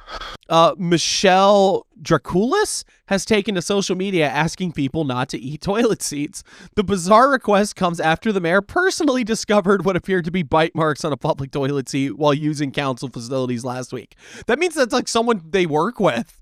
Someone she works with. Big government. Big government telling me I can't chew on my own damn toilet seat. This was in I thought this like was a government America. building? Yeah, this is like, it's a public toilet Is it at a the government council building, though? facility. Yeah, I believe so. Oh, no, that was just a grinder meetup. Boss make $1, I make a dime. That's why I chew toilet seats on company time. Wow, looking at a photo of Mayor Draculis. Does he look like the Count? Because that's what I'm picturing in my head. She looks like she can count. She looks like a disappointed mother in this photo. Disappointed mother. Don't bite the toilet seats. Come on. Yeah. She just looks like she didn't expect she was ever going to have to make this message. I don't think she had to. That's my aggravation with this. I feel like she saw a single instance of this, and she should mind her business. How do you spell her name? All I'm seeing is Kobe beef, Wagyu, Matsuka, Draculis restaurants. I don't really appreciate you putting a hex on me without warning me. That's fucked up. Yeah, y'all should see this toilet seat. It's like it is like it's not quite cartoon took a bite out of it, like, but it's damn close. You can tell me that this was a prank and I'd believe you. I don't know. Those don't look like. Yeah, it kind of Those looks are like it's massive. just weathered. It doesn't really look like it's fucking. Yeah. It might not be bite marks. Maybe they Which just fucked means up the toilet. That's the most shit in toilet in that building. I mean, it's like a stainless steel one too. It's like disgusting. Ew. Yeah, this looks like a prison toilet, except it's got a seat. So that's how the other half lives. Fancy, fancy. They also said cigarette butts on the floor, paper everywhere, bins tipped over, and someone had flogged a door handle. Did what to the door handle? Flogged it? I don't know what that means. Well, flogging usually like would be beating, for flagellation, yeah, like yeah. beating. Yeah, you spanked the door handle? What kind of kinky ass Yeah. public bathroom is this? This is Again, a it's grinder meetup. Yeah, like my first take was correct. This was literally just someone getting caught after a grinder meetup and just trying to like cover it up deeply and be like, no, someone was trying to eat the toilet seat. Yeah, definitely. What could What about that explanation? paddle that's on the back of the door? Oh, someone was beating the door. Someone was just destroying this bathroom. Where is Duarte Valley, co-host? You were looking it up. England. That explains the goddamn so much English, more you and bloody brings so many guy. questions. Oh my Oh, god. where the Alan Moores are from, I see. The Alan Moores. Good old chippy cheerio little guys they are. I love going on vacation and visiting the Alan Moores. All the Alan Moores of the Isles and Districts, yeah. Oh, Alan Moores. Take me to the moors. Dig me a shallow grave. All right. Sorry. Okay. That's a joke for me. Okay. We got one more to end on. I think that'll be kind of funny. The last one is the ongoing CMN theft watch. I didn't steal no watch, dude. Quit bringing this shit up. I'm just saying, I had it before you came over, and right, now it's dude. gone. Well, it's 8:37 right now. All I'm saying is, man, it's been a long time. I can tell that with my watch. I don't have time for I ain't this. no thief. We just got the same stuff. We just got the same stuff, and you don't have it anymore. 10 points to whoever gets that reference. Thieves used drill to steal 30 million pounds in German bank, or 30 million euros in German bank heist. Damn. It's like 30 million pounds, and this like sounds like That is a someone lot of stole it halal before meat. them. I just want to do a quick shout out. I'm proud of you, Liz. Do Way to not go. implicate Liz in the theft of 30 million. Liz, if you did take 30 million, you need to put a lot more on that Patreon. It was Liz. taught me how to break into a. Sorry. Okay, thieves used a large drill.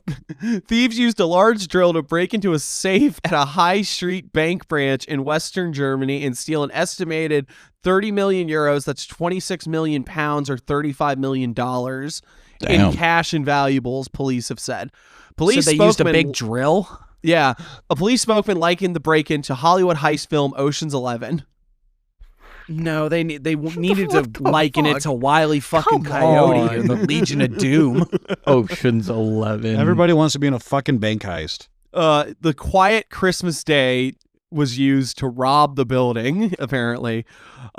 Initial investigation suggested they gained access to the bank, escaped via an adjacent parking lot. Witnesses have reported seeing several men carrying large bags in the staircase of the garage overnight on Saturday into Sunday.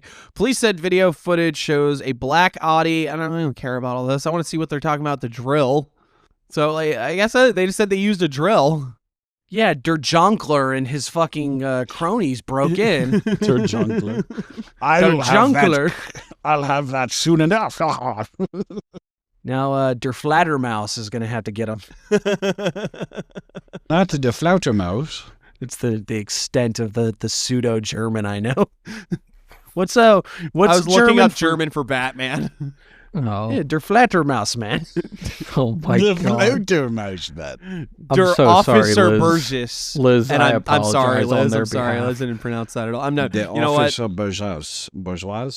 The officer bourgeois. That's French. Dude, Bourgeois is French. It's not even a real country. Gary, your New Year's resolution is to learn more about other cultures. Dude, I fucking love Zoolander.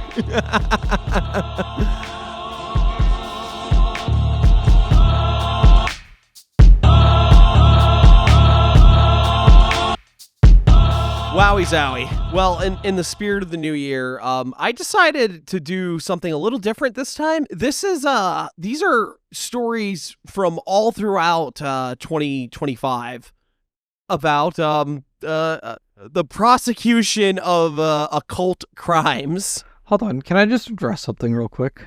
Sure. Wowie zowie? Wait, you don't like pavement? What was that? Or the Mothers of Invention? Wowie zowie, baby, you're so fine. Wowie zowie. Yeah, you don't know that one? I know it. I'm still just judging you. Oh.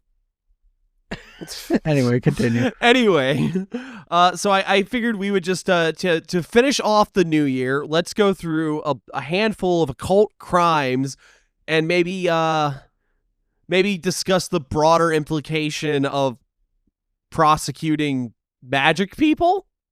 Just to, finish all the old business of 2025. That way we can look forward to new exciting crime prosecutions of spooky people in 2026. I like this. I like this idea. Let's go ahead and round them all up. Gary, your New Year's resolution this year is to never mind. Wait. So is this how we're going to avoid prosecution in the next year? I think maybe we'll learn how to avoid being prosecuted. Yeah, like we're trying to avoid satanic panic. Is that the idea?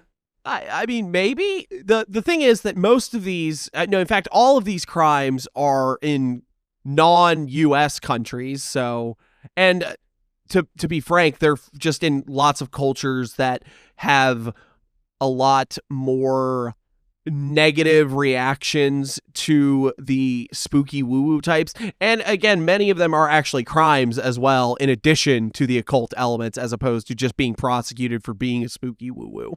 Like spooky, like crimes against the spook, but also like manslaughter. Yeah, well, you remember the satanic instructional video where we discussed how the problem with this, when they presented all the cases of satanic ritual murder and so forth, and we were discussing the problem. The issue isn't really so much that these people are Satanists, it's that they are dangerous, crazy people. Right. And it just happens to be that they're in circles, or they might not even be at all. They're just tied because, oh, look, someone drew a thing once. They put a pentagram on something, yeah. Yeah. Here's the first one, we'll run through some of this and move on to the next one. But this is called Satanic Panic. 5, quote, occult crimes that gripped South Africa's imagination.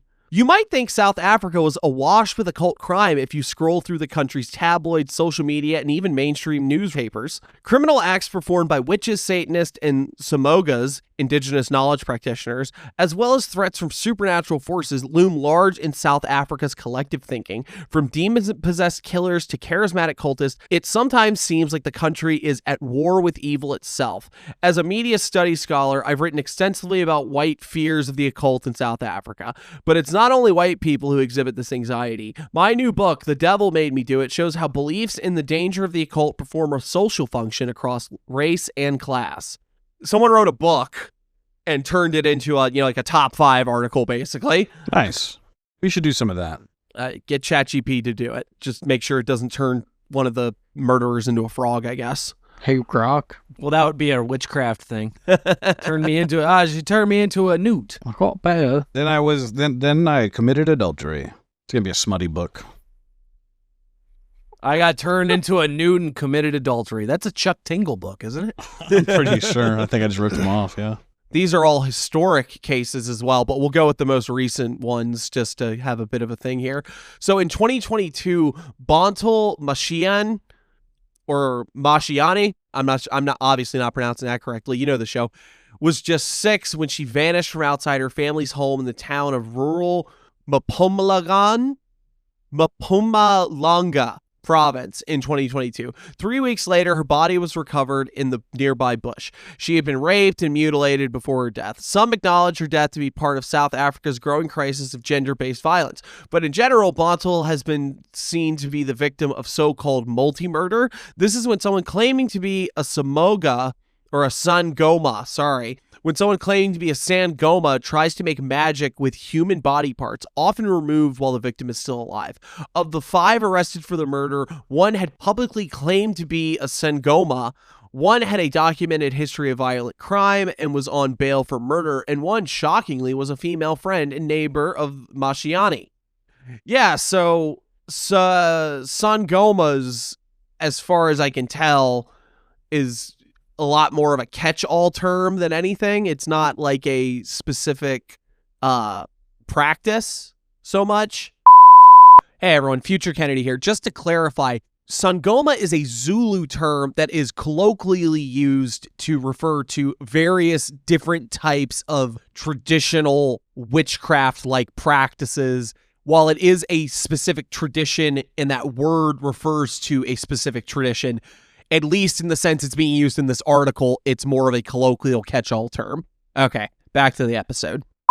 Kind of a weird thing to think about. I mean, because like we said, it's when we did the satanic reaction video, there's a lot less direct, like, magical issues related to this, so much as it is just that, like, yeah, there are people that have wild, wacky beliefs that will do crazy stuff. People be crazy, y'all.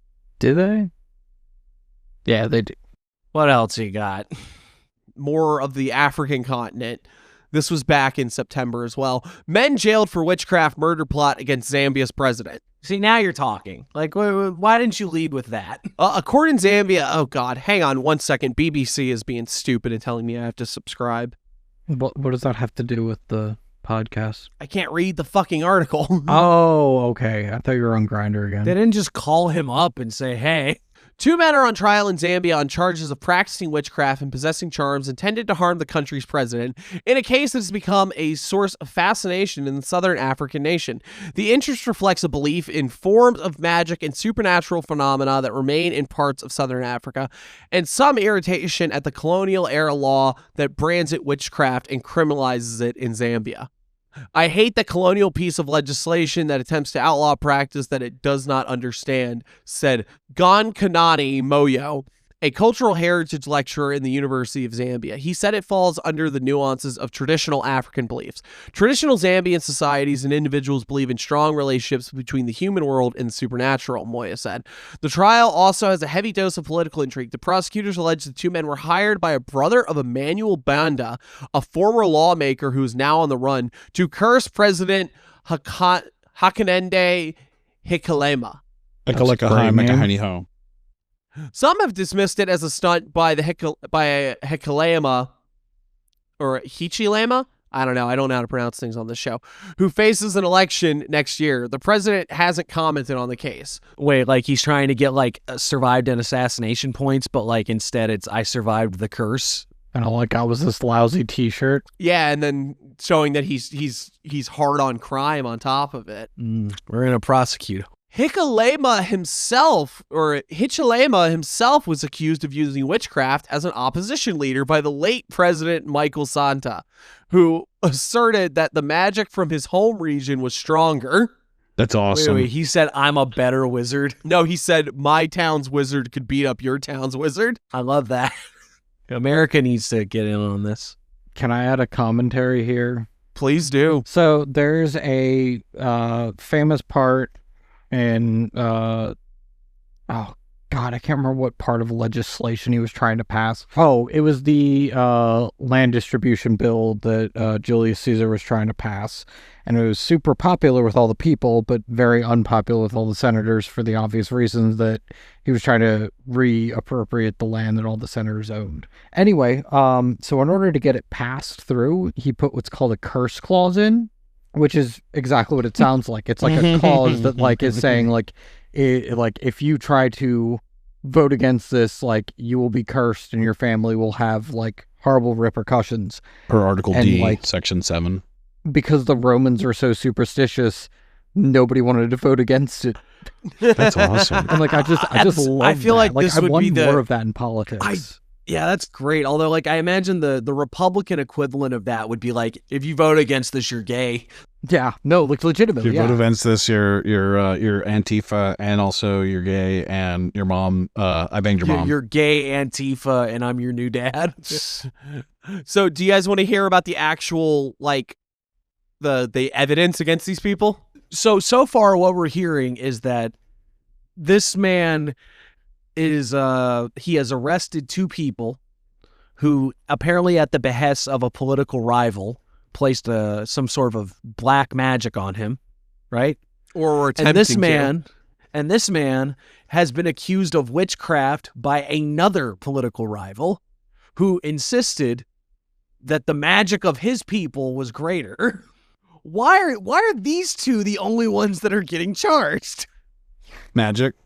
This seems like some bullshit. I think it's because they're not powerful enough to evade. Well, do you want to hear what happened? What did they do?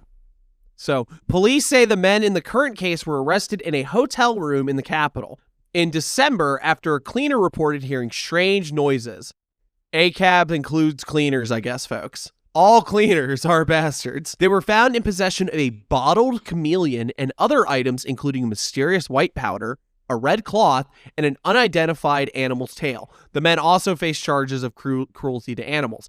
Police said one man confessed that they had been hired for a curse to kill Hichilema. He testified in court that they were promised more than $1 million. Damn, sucks to suck. Jesus. The judiciary allowed it to be broadcast on live television. And then it reversed its position afterwards, but that would have been wild. Could you imagine having it on film? Okay, so the cruelty to animals thing I can kind of get. Like that. Well, but that is not what they were. I get it. And I'll tell you, these people were convicted. They were convicted. What was their sentencing? Yes, they were convicted and sentenced to 2 years in prison. Only 2 years. All their homunculi be burned, and all of their their tomes and all of their bags of various charms, and their familiars are going to at least spend 90 days in the hole. It's crazy. The wyvern egg that was on the pedestals taken. That was my favorite TLC show, 90 Day Familiar. Funnily enough, it's on one hand, it's like the idea that you're charging them with witchcraft is absurd in the first place, right? But then they got 2 years, which it seems excessive, but it's also the fact that they were using magic to try to kill the president. So if this court is acknowledging the efficacy of magic, then this is an attempted murder of the leader of their country. And they only got 2 years. It's in that sense they got off on on one hand, they got off light, and on another hand, that is an absurd amount of time for the crime of having like a chameleon in a bottle. Yeah. Yeah. And going, oogadaba. Was that Crash Bandicoot? It was. There's an article here that's kind of like giving an update on like why this is such a problem. They say the court's reliance on ritual objects, a chameleon, powders, charms, and the men's own demonstration as proof of intent represents a shift away from evidence-based justice towards a subjective interpretation of belief. This undermines the principles of fair trial guaranteed by both Zambia's constitution and international conventions to which it is party. Because, I mean, at the end of the day, that is what is kind of being prosecuted here, right? Like, that's sort of a difference between the satanic panic in America and the sort of thing we're dealing with here, because the satanic panic in America was at least trying to present evidence of action as opposed to the intent to murder someone with magic, right? Like, it was, satanic panic was always built around the idea of like, oh yeah, they're murdering and trafficking and raping people and that sort of thing, as opposed to they were trying to use magic to murder people. They usually say like, oh, they were doing it because they believe in magic, as opposed to this court, which is saying, no, they believe in it and they were trying to do it, so that's a crime. Yeah, but there's also, but if you have a law on the books that is already saying like witchcraft is a crime, then that's like, unless the argument is like, no, you just found us with like some spooky stuff and decided that we were trying to kill the president based on like what? I guess that would be my question. It would be like, where is this idea that this was being targeted towards anybody? Unless they were like openly admitting it and like cool with it. Like they were like, well, one of them did admit to it, so they were going to get over $1 million for it. Yeah. Kind of fuck themselves. They could just be like, nah, I don't know what you're talking about. Maybe just say, nah, I got an X I'm trying to get back at. Just holding up the chameleon, looking at it, going, Jeffrey, I thought I poked holes at the top. Oh no! Don't worry, we're gonna turn you back, buddy. Don't worry. We're gonna turn you back. I love that. What do you think would have to be involved? Like, would they have to touch him with the powder or something like that? Where they'd be like, they got to leave the chameleon somewhere where he's going to find it? You got to put the chameleon up his ass.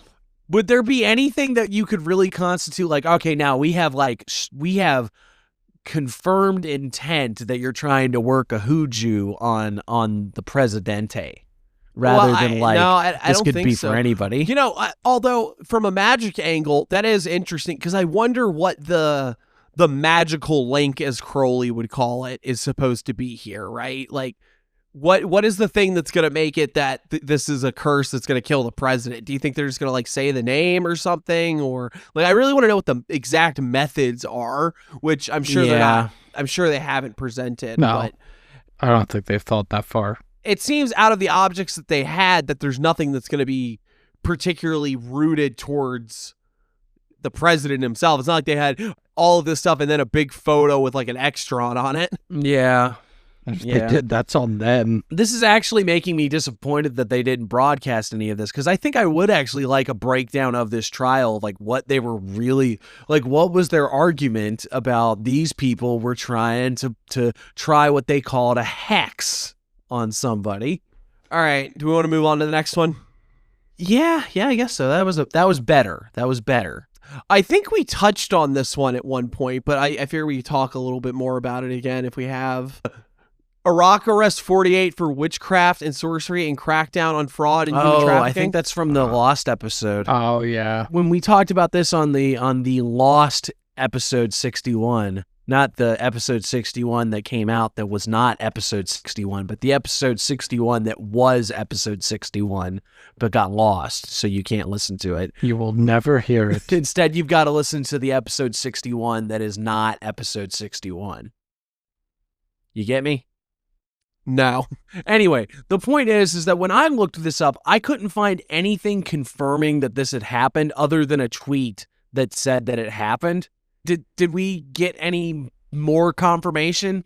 Well, this is from a news source called Rudaw. It seems to be based on coverage of Iraq, Turkey, Iran, and Syria. The red-nosed reindeer? I'm sorry. That was...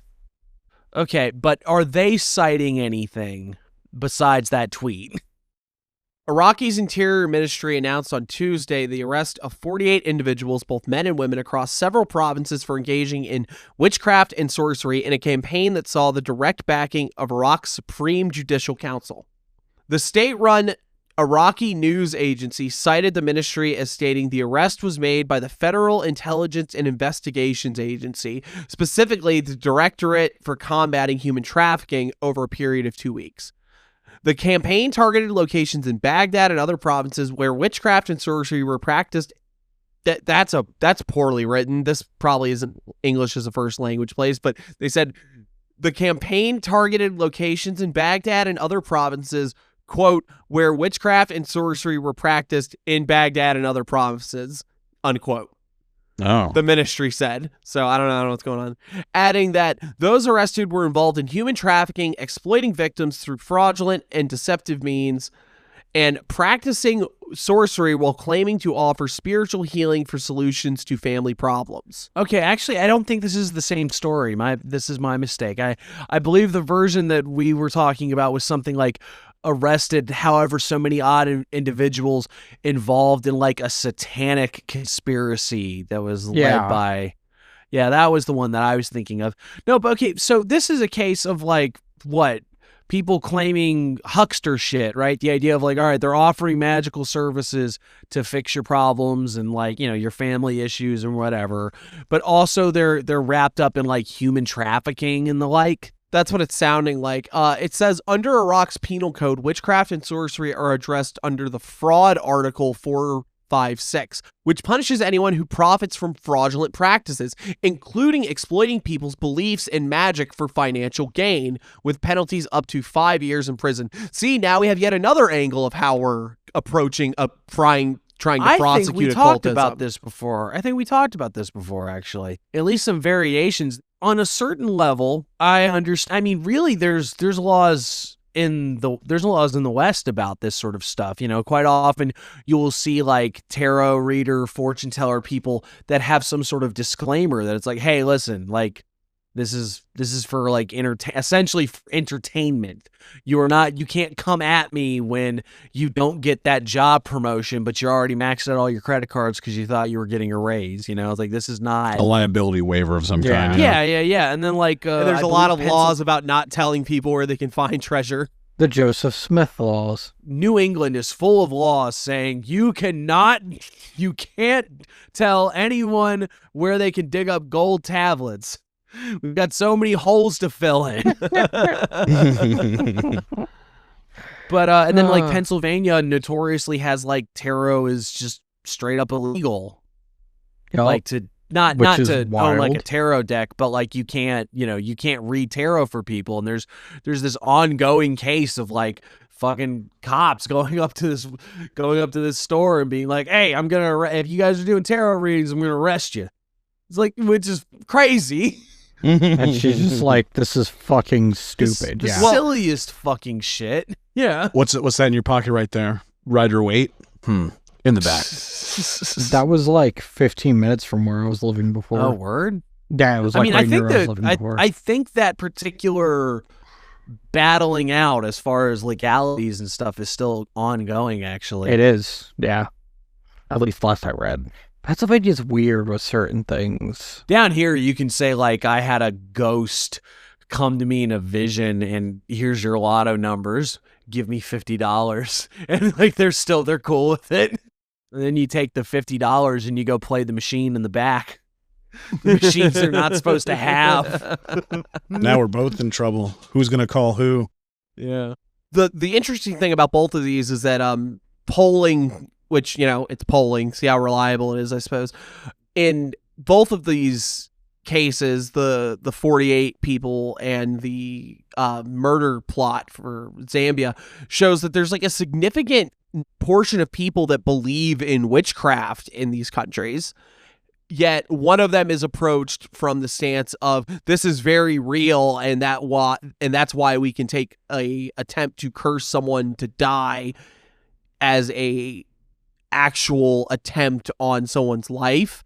This represents a genuine threat. Yeah. Versus this is hokery and fraud. This is meant to separate the gullible from their money. But also it mentions like they're involved in like human trafficking and stuff, which is totally fucking weird. You know? Yeah.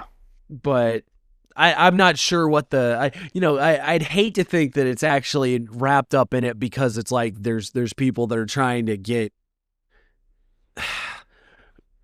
they're trying to traffic people so that they can do woo-woo, which is like really skeevy and fucked up.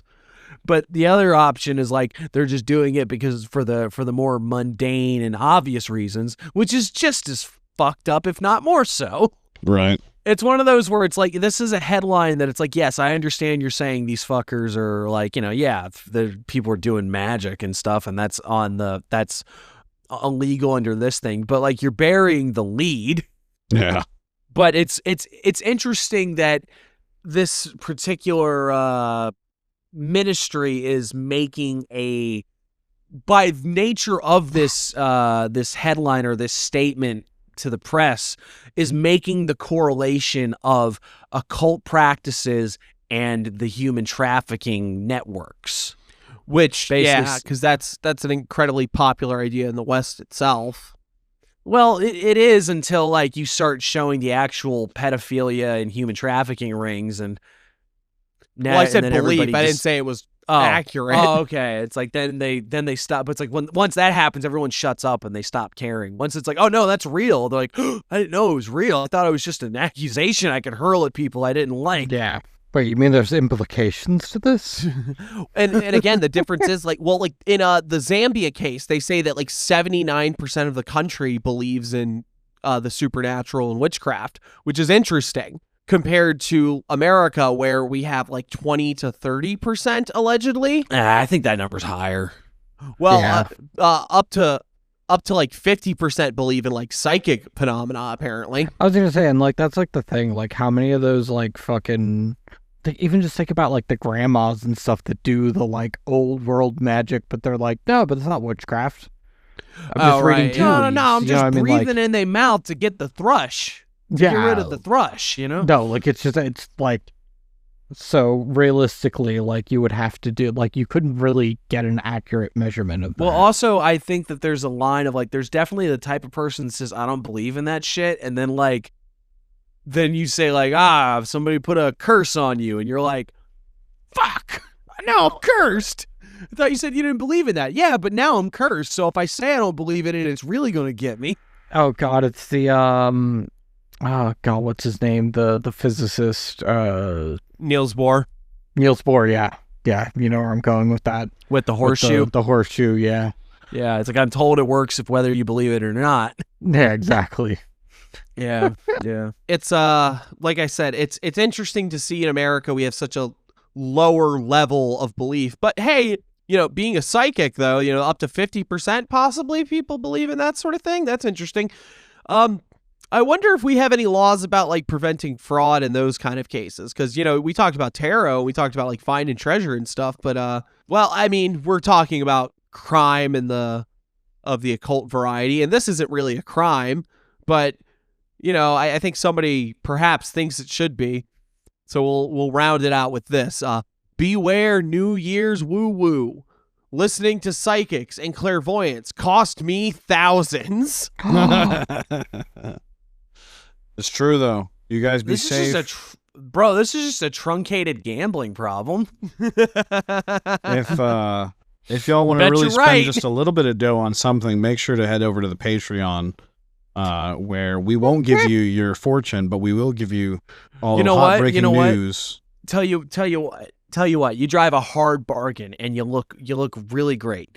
If you subscribe to the Patreon for $5 a month and you hold out till Chinese New Year, I will put up a tarot spread that will forecast. Oh, and you know what? And I'll get Kennedy to do the I Ching.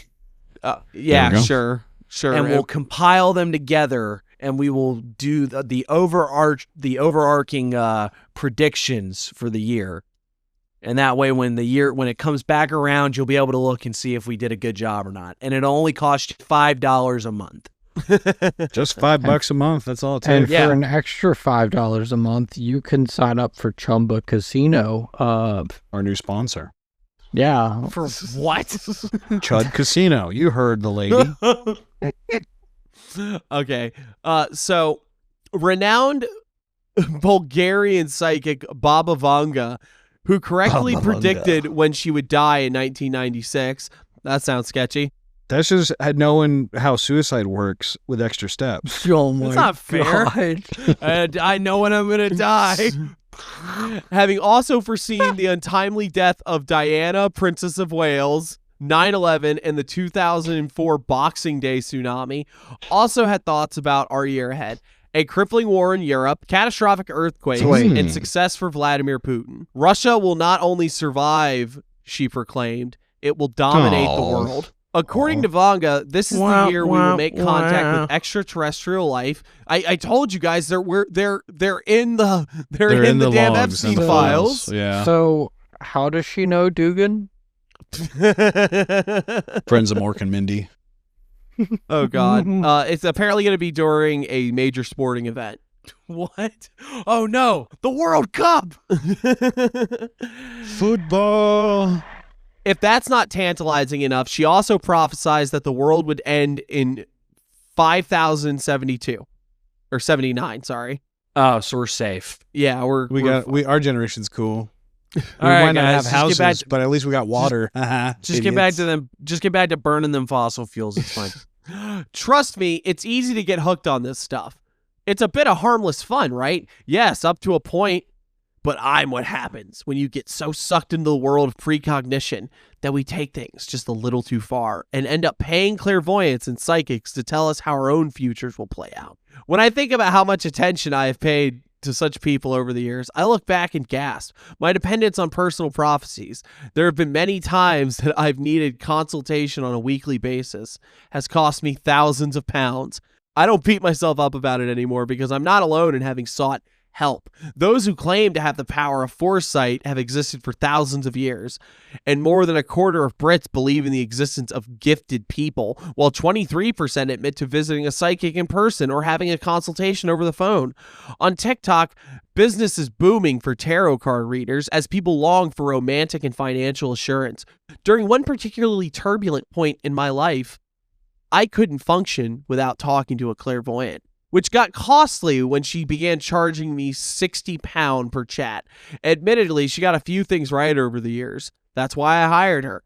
She once predicted with bullseye precision a significant date in my late partner's life, the day his dad died.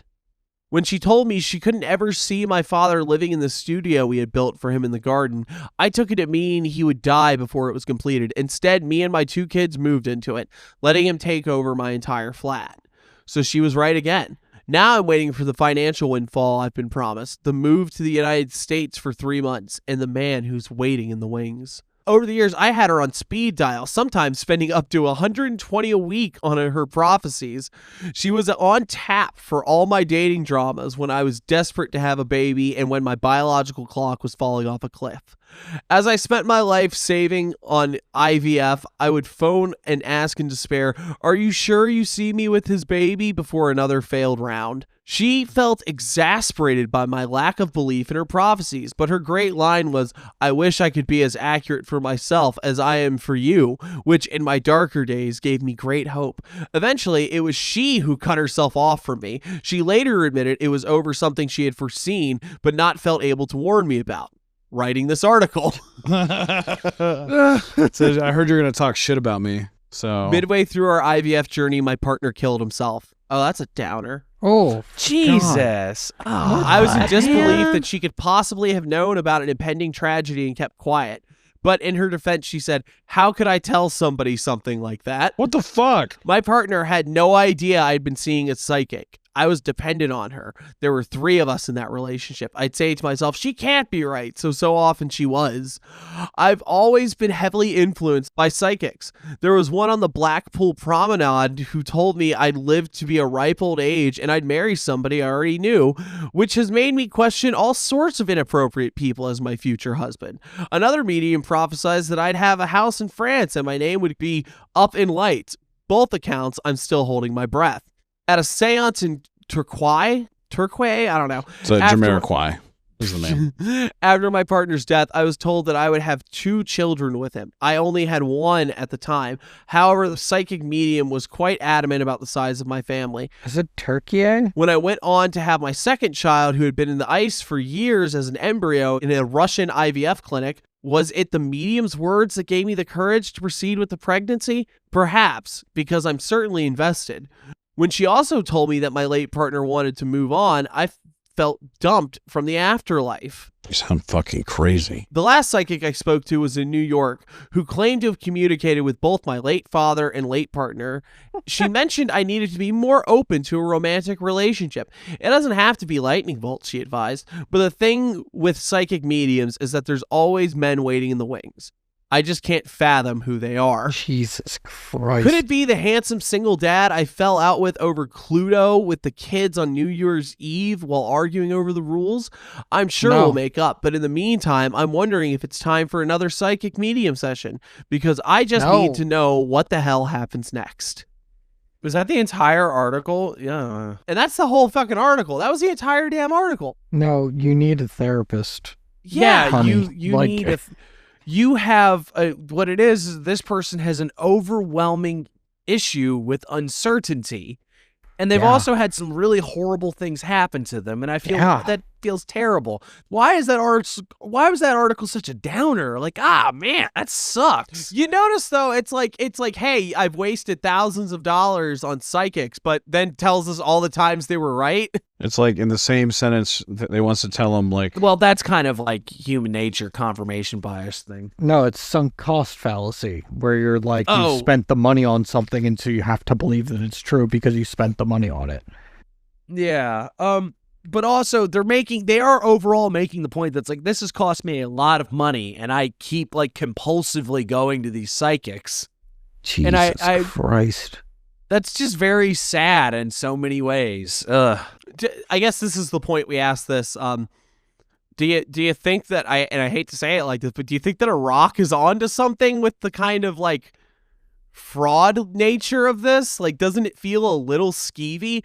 Then again, like, I mean, I guess for all the ones that were correct, whatever, the person they're talking about at the beginning seems to have something on the ball. How true that is, and how much of that is just related to them remembering the stuff that did happen. Well, there's also that struggle of like, you question how many people, what is the ratio of people who believe their own hype, as it were, like, let's just ignore the existence of psychic phenomena as a whole, and just the simple categories of, there are psychics that believe that they are psychic, and then there are psychics that are intentional con artists. And what do you think is the ratio? Because I think it's honestly a lot closer. There are probably a lot of people that are earnest psychics just doing this versus the amount of con men. Wait, Ernest was a psychic?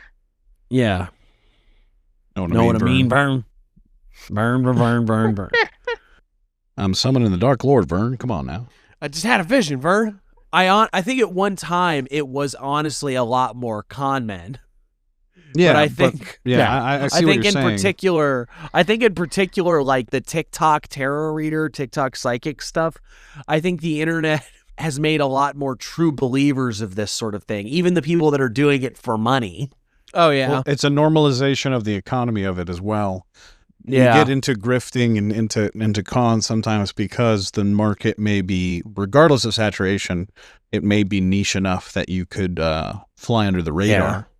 But yeah, I agree with you. The difference here we're seeing is for sure like based in more commonality of it all. Like everyone's just more comfortable with it. Not only is it far more widespread and far more normalized, but what that does is that means that a lot of the people that are reading it are earnest, or stop saying earnest.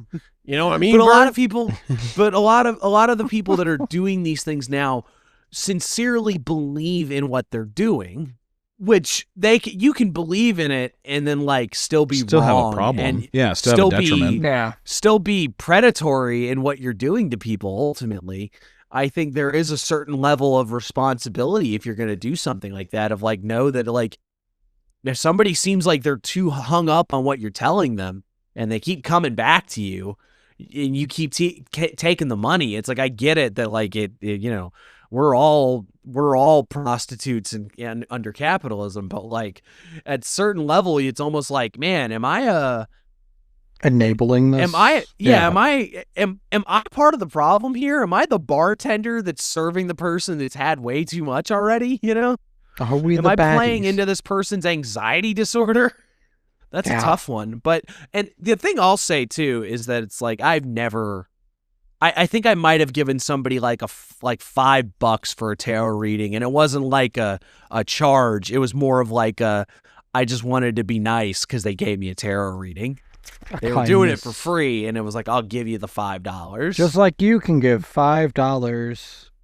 Yeah, I genuinely don't. I'm just not that person. I'm not going to spend like, so what'd they say, 70 pounds? Nah, yeah. 60 pounds a call. 60 pounds for a call? Yeah, shit. I'll go ask ChatGPT what it thinks. I've got a gaggle of spooky so-and-sos that I can bother for kooky nonsense, and if it really gets bad, I can just go get a fortune cookie. Yeah, I mean, I paid a not like a ridiculous amount of money or anything like that, but I paid, you know, a good chunk of cash to Ginger Sadler, or Ginger Sadler, I don't remember how to pronounce it properly. Ginger Snaplier. At that Ren fair. And again, shout out to her. She's great. She did really good. I was very happy with that. But, you know, I did it for the novelty of it. I didn't do it because I thought that I was going to get some major like insight that like I would be able to get anywhere else. You know, we always fall back on the two brilliant people in our lives that have commented upon prophecy and prediction and divination. Matt from Chaos Tarot, who said, I don't need tarot to tell me what's going to happen because like I'm an adult and I can think about how life works. I understand the succession of events. Yeah, and the likely outcomes. And you know, the good old standby of Chris Hyatt that, what's the quote, co-host? No, if you can see 10% of what's going to happen, you are a miracle worker. If you could see 25%, you are a god. And the answer to making those kinds of predictions is to just think of what the most obvious thing that is going to happen is and say that. It's pretty good. Most people are simply not willing to acknowledge what the obvious thing is because we're hung up on what we'd like to happen or what we think should happen or what we really hope happens rather than the obvious thing, which is like, you know, Venezuela will be overthrown. Yeah. Carving up Venezuela to give to Exxon. And Halliburton. Halliburton's back, guys. Hey, swear to God. The Halliburton's here, and it's better than ever. Halliburton, I'm a bum. Halliburton, bum again. Dick Cheney rises from the grave to fund Halliburton again. So, I guess overall, do we have any any more takeaways about the idea of this sort of prosecution of spooky people? Because I think you kind of get like, you know, again, one of them's not a criminal thing. It's just sort of an indictment of someone as perhaps unable to help themselves in the face of these services, but it represents a problem with it, I suppose. So is there, and you see distinct ones. We see the issue of people using magic for malefic purposes and being prosecuted for it. We see the idea of these things being fraudulent, and we also see them as something that can have a power over people. What does that say about the people that are actually doing it, I guess, right? Like, what does that say about us and what might happen given that we're people in this sort of space? Like, the good news about CMN is that, as we've said many times, you know, yeah, we'll get you a tarot reading for the new year if you give us $5 on the Patreon. But, like, we're not doing this for money. We're not we're not going out and giving magical services so you can pay us, which does stem to be the big problem for all of this, because even the murder case got rung up because these guys said they were going to get over $1 million for killing the president with magic. Overall, this is going to stay just a very difficult problem to deal with because of a lot of things. People's need to believe, people doing, I hate to say it like this, but that problem of the true believers, where it's like now we're in a situation where a lot of the folks that are even doing it are in on it, they pulled the wool over their own eyes, sort of thing. And then just it's difficult to prosecute in any real sense unless you have pre-existing laws on the books, like a lot of these places do, where it's like this is, we have fraud laws or we have just outright anti-witchcraft laws. A lot of these are going to be difficult to prosecute because it's sort of like you can't really tell. So, it's like, what? Somebody told you the future and you gave them money and you believed them? Okay. Well, I mean, it's a little, ultimately, it's like, right? Yeah, like that's sort of the issue too, is that there probably shouldn't be any prosecutions of these people. It just seems kind of silly. Even the murdering Zambia's president with magic thing seems really fucking ridiculous. That is, well, I'm still struck by how light they got off for a supposed attempt on the president's life. I'm sure it probably has something to do with the fact that they were just being prosecuted for sorcery. But on the flip side, they shouldn't have gotten any time for this at all because this is not a real crime. This is silly. That's ridiculous. I'd be mad as fucking hell if I was going to jail for 2 years for the crime of having a lizard in a jar. Well, now I'm really gonna kill him. I wasn't gonna kill him before, but now I'm really gonna do it. Now they're sitting in the jail cell like Damien Eccles with God knows what reptiles and God knows what sorts of receptacles. He says, fuck magic. I got a gun. He's just, next time I'm just going to throw the lizard directly at him. That is how this curse will work. It will poison him with its and the glass will hurt. Yeah. Hold still while I glass you. Yeah, there's a lizard inside of it. All right, I think that's enough for this one. Unless anyone has got some closing thoughts. Don't do crime. Be nice to your friends and your enemies sometimes, unless they're like not cool. And then hex the shit out of them. Hex the shit out of them and get a lizard in a jar. That was wholesome. Yeah, you're welcome. Especially the lizard in the jar. And now it's time for the wonderful palate cleanser of the show. How goes the work? Co-host. Oh man, I don't know. This episode has been all over the fucking place. Good. What have I been doing? I got a frog. I told you about the frog earlier. I got a gold money frog waiting on the big time. What was the last bit of ritualized magic you partook in? What? No? Huh? Never mind. Coco, what about you? I mean, other than the complete and total transformation of myself and my body, I've been doing a lot. Like, as far as, like, actual, like, big workings go, I haven't really done much. Just kind of keeping up with the usuals, doing Resh every day, but that's something I've just been doing for years. And doing my daily tarot pulls, which is something that, like, I like doing. And just special occasion tarot pulls. Actually did one for the podcast before we started recording because I like doing this, and I got the Six of Wands victory. Heck yeah. It's a victory because we managed to get through the episode. Yeah. What about you, Gary? You got anything fun in the works? I've been working on a little bit of things here and there in the magic realm. Nothing in particular other than just trying to journalize kind of my expectations for this year. Not so much the resolution aspect. That's why I didn't really bring this up too much in the earlier section, but just kind of like decluttering things and hoping that I can kind of, I don't know. I want to compartmentalize and conceptualize some of it using magic in a way that'll help me move forward with some stuff, I guess. It's like task management, but on steroids sometimes.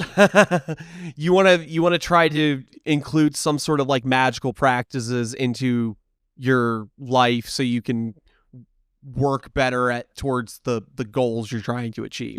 Yeah. Congratulations. That's what we're all doing. I know that's like a real like political bullshit answer. But. I know I didn't mean it like that. I just meant it. I meant it as someone that is you're the, we'll say, the least steeped in the woo woo of the CMN contributors. Oh yeah. Not that you don't know anything, but like you're just not like as you're not as actively involved with it as maybe. I don't drink the blood with you guys on Wednesdays, and I get you're upset about it. I mean, it's really expensive blood, man. Like, and I told you I'm blood toast intolerant, so. I thought you were going to say you were vegan. What if next time we also bring some sort of reptile in a jar? All right, now you're kind of talking more of a language that I understand. So I'm not fluent in it, but I'm well versed. All right, you have my interest now. Next full moon, they just send you a picture of a Komodo dragon in a massive jar. Let's go, nice, fucking nice. He's okay. There's holes in the lid. He's okay. He's okay. I left the jar open. Oh shit! Yeah, he just likes it in there. And frankly, I'm too terrified to try to get him out. You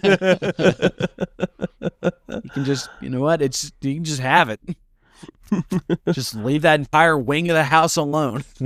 Oh, that's the Komodo dragon wing. Oh, that's cool. Yeah. That's like a neat name for like a part of your house. No, don't go in there. That's where the Komodo dragon lives. Stay that's away part from of the house. We don't go there anymore. He owns it. Yeah. We've abandoned that. I have been getting animals from the shelter and just letting nature run its course, lest he come for my children. You guys going, ooh, it's to protect a child. Now you're the assholes. Yeah. I mean, and you're gonna let that Komodo dragon starve. What kind of magic people are you? Skull through. Yeah. You guys are the immoral ones. Yeah. You're the ones. Me and Cohost have Komodo dragons in our mansions in their own part of the mansions. So yeah. We have living. Oh, you were thinking of dragons because I was thinking it was like a townhouse apartment or something. That's the Komodo dragon wing. It's just like the kitchen area. Yeah, we don't go into that foyer area. We don't go over there. No, it's like an apartment. It's like but it's just the hallway now has a large Komodo dragon, so you're just going through the fire escape for everything. But it's like everyone acts like it's normal. So it's like, all right, well, I'll see you later, dude. You have a good evening, and I dap you up, and then I like climb out of the chimney. Yep. Oh, if you use the main door, if you hear the hissing, just run. Just start running. If you hear the hissing more than 4 seconds, I'm sorry, you're too far. Your radiator sounds real messed up, man. Then you wake up one day and somebody's like, hey, did you hear that the Minister of Finance died? And you're like, oh, it finally worked. The spell is complete. Oh, thank God. That fucking Komodo dragon's been driving me up the wall. Finally, I can get rid of this Komodo dragon. You go out there, the Komodo dragon's just gone. Just a large, empty jar that sitting in the middle of the hallway. With a thank you card. He's a polite magical fucking Komodo dragon, dude. With like a card that says like, he's a whimsical. Please review for free cursing. He Mary Poppins the fuck out of there and his fucking. he turns the jar upside down and floats off. The deed is done. And he flies away. I have to go. There are many more children who need my help. Yes. Many more tasty children. The Komodo dragon's job is never done. Yep. I have to go back to my home planet. Komodo dragon died on his way back to his home planet. All right, and with all of that, this has been Chaos Magic News. The only podcast that is not offering Komodo dragon curse jars. But Komodo Dragon. Ooh, but if you would come like on. to find other interesting takes on the occult, you could find them over at chaosmagicnews.com, where we'll have also articles occasionally, links to our ongoing interview series with some of the best and brightest. The new year has started. Hopefully we're going to cram a few more of those into this year. Always fun to do. You'll also get all the links to the pods. And, you know, if you're not really into any of that, maybe you just want maybe you're like, okay, I don't know if I'm ready to commit to the Komodo Dragon spell jar. Yeah, maybe to you're not get ready rid to of walk my the lizard walk. landlord. Yeah, maybe you're not about that lizard Maybe you're life not yet. dragon pilled. Yeah, maybe you're not dragon pilled, but you would laugh at a meme about it. You can go check us out on social media. We're at Chaos Magic News on pretty much everything. We are on Instagram, and we're even over on Facebook if you're old. We are at CMN Pod on Blue Sky because the Komodo Dragon Hex Jar hasn't worked yet and gotten us the name back. Damn. Yeah, that's bullshit. And if you're ready to be dragon pilled, if you're ready for that Komodo Dragon curse jar that we are definitely not offering over on the Patreon, you could maybe see it in your heart to, you know, toss a little couple of them green boys over to your pals at CMN. Wait, can we say that? You know, for maybe like the low price of like $5 a month anyway. Oh, money. For Or, 5 doll hairs. Only that. You know, I mean, That's all we're asking. It's much cheaper than paying £60 for a psychic. I mean, what are you, like a big baby? Big babies are the only people that don't have Patreon memberships. If you send us $5,000 a month, we will personally put a Komodo dragon in a jar and send it to your house. Realistic stretch goal compromise here. If we get 150 new Patreon people this year, we'll buy an iguana and we'll live stream when we put it in a jar without holes. No. None of this is No, it happening. needs to have None of holes, this is Gary. happening. Okay, so we give it holes. We put holes in the iguana. Fine. If Oh if my you God, pay $5 a month on the Patreon, what you will get is bonus content. More of the show that made you say, I'm ready for a Komodo dragon in my apartment. I do want to get rid of the finance minister. And not only that, you will get a heartfelt thanks right here. Thank you, Liz. Thank you, Cios93. Thank you, Pope Loki Satyr, the 23rd, LLC. Thank you, Supremely. Thank you, Coco. Thank you, Alexander. Thank you, Acolyte 1 of the Ice Magic Meditation Society. Thank you, Curse T. Thank you, Fyodor Krasny. Thank you, Venus Christ. Thank you, Tent Athena. Thank you, Bearded Vegan. Thank you, Tremov. Thank you, Tangy Darling. Thank you, DD Destruction. Thank you, Toziel Obscurus. Thank you, Lavender Ghost. Thank you, Tommy Kelly. Thank you, Double Dearid. Thank you, Clodius. Thank you, Cyrenix Flux. Thank you, Eric the Wizard. Thank you, Marcia Mendoza. Thank you, Archaic. Thank you, Sneaky Llama. Thank you, Melius. Thank you, Coffin Emoji, Sparkle Emoji. Thank you, Deborah McPherson. Thank you, me. Thank you, Incomes Clot. Thank you, the Frog from Chrono Trigger. Thank you, Eamon Nux. Thank you, Vilmer Gunnarsson. And thank you, Benny Adeline.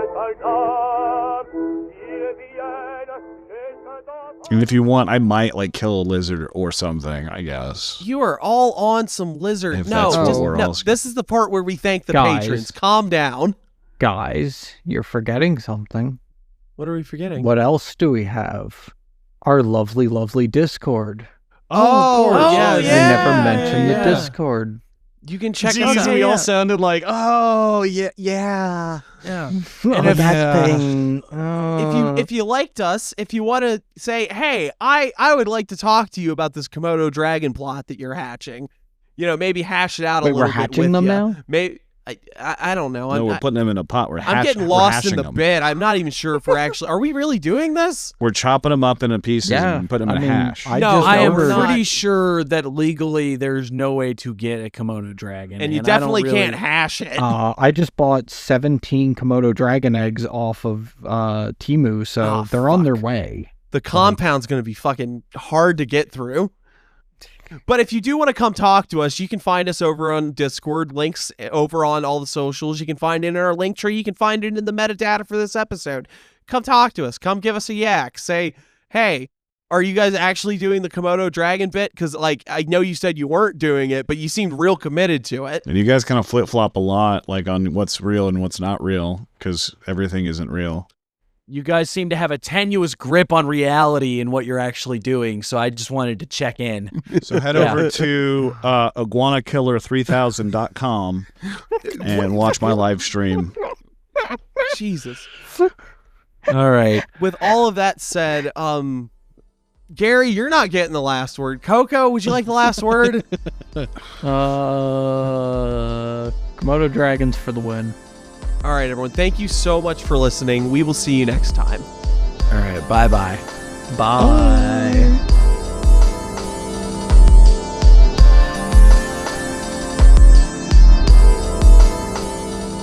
They got so unhinged at the end. Oh my god. I know, I loved it. No, I got my second win at the very last part. This whole episode has been fucking nuts. This is gonna be an interesting one. I like it though. I love when it gets weird.